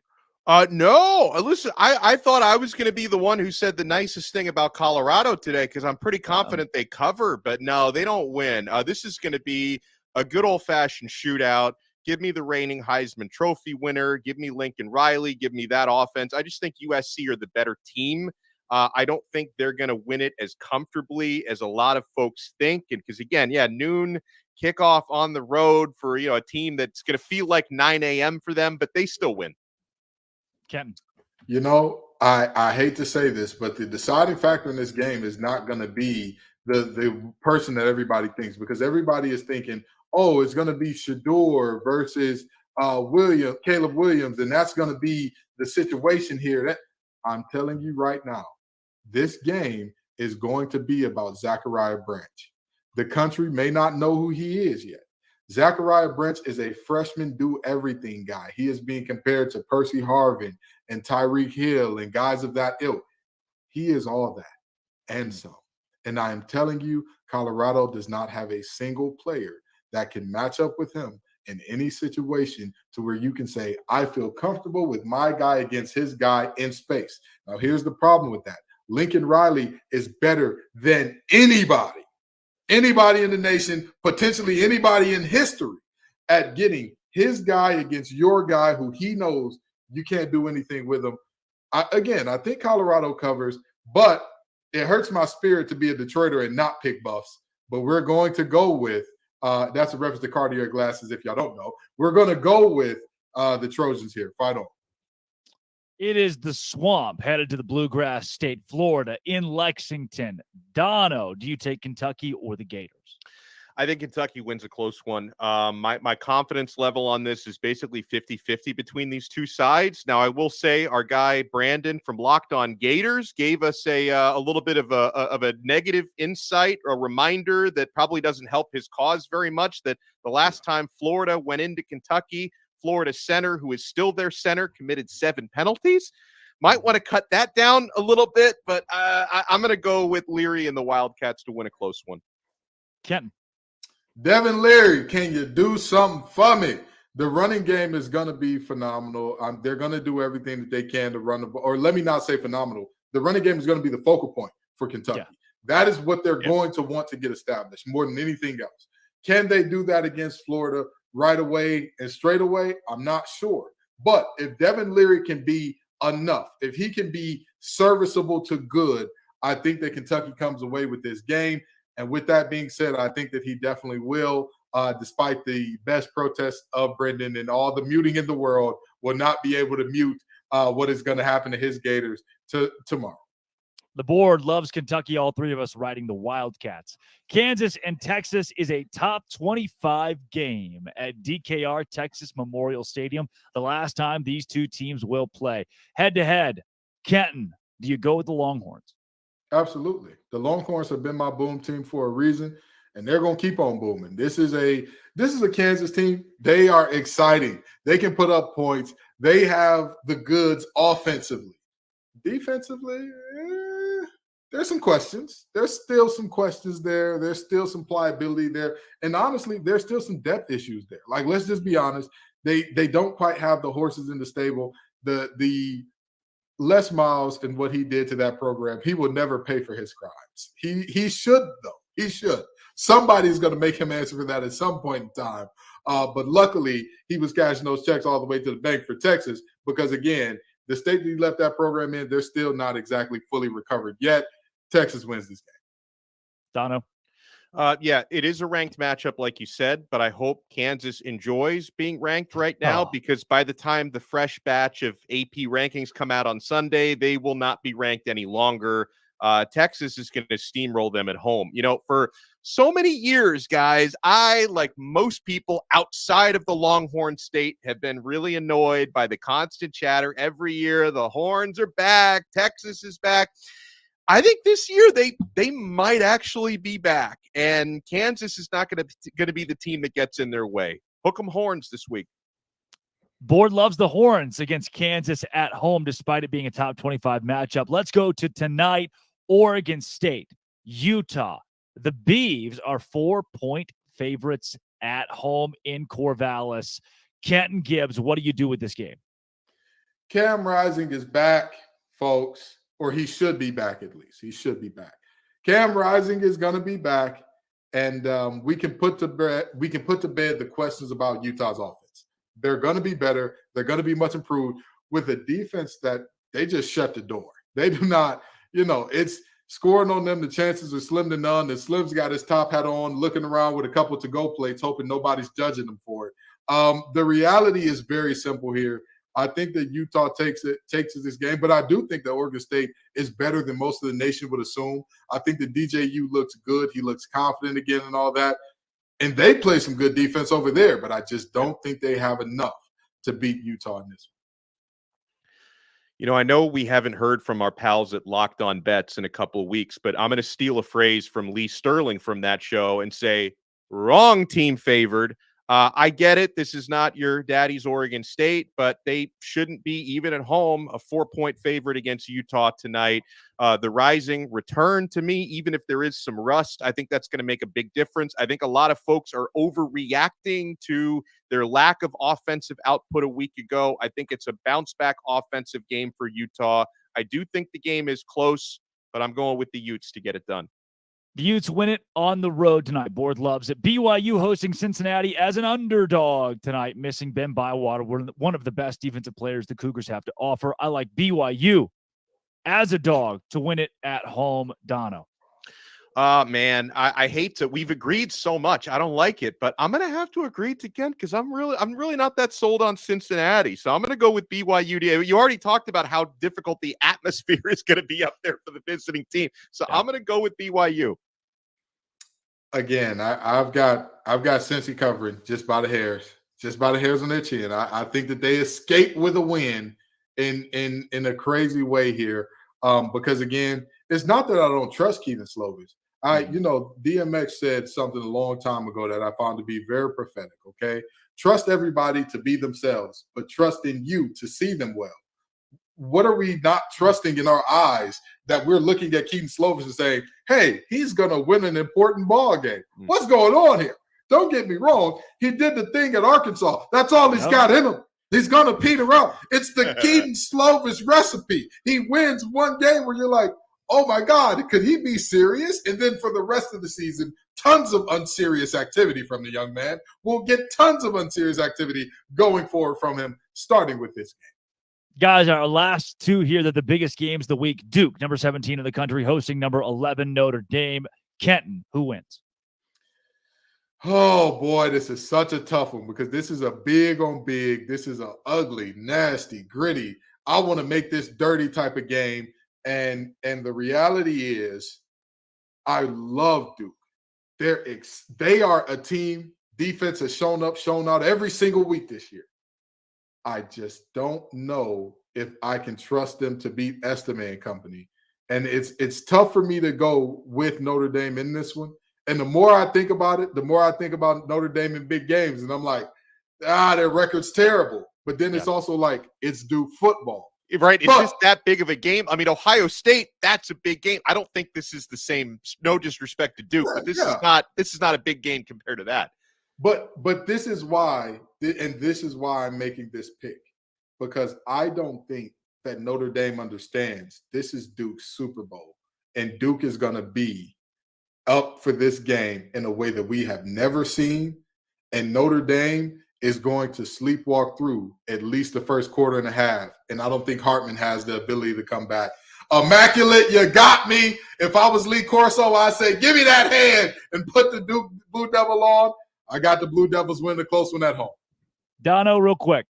As an old school Miami fan, nothing pains me more than picking Notre Dame to win a game. But unfortunately, I've got the Fighting Irish winning a close one at Duke. Give me Duke for kicks and giggles. And last but not least, number 20 Ole Miss hosts number 13 LSU. I like the Rebels in this game. Ole Miss on top of LSU. Give me the underdog at home, Kenton. Brian Kelly is going to piss down his leg. It's bedwetting time for Brian Kelly. It's big game. He's going to do it. Don't worry. They don't have they got cotton sheets there. They don't have a rubber one, so they're going to have to spew in that for a minute. Give me Lane Kiffin. Dono. Thing is, I don't know if I trust Lane Kiffin more than I trust Brian Kelly in this spot. It's a virtual tie there. I just think LSU's the better team. I'm going with LSU. There it is. Folks, that is Locked On College Football Kickoff Live. That is Kenton Gibbs of Locked On ACC and Locked On Wolfpack. That is Alex Dono of Locked On Canes. Drake Toll from Locked On Big 12. Thanks for making us your Friday lunchtime listen every single week. This has been, it always will be, Locked On College Football Kickoff Live.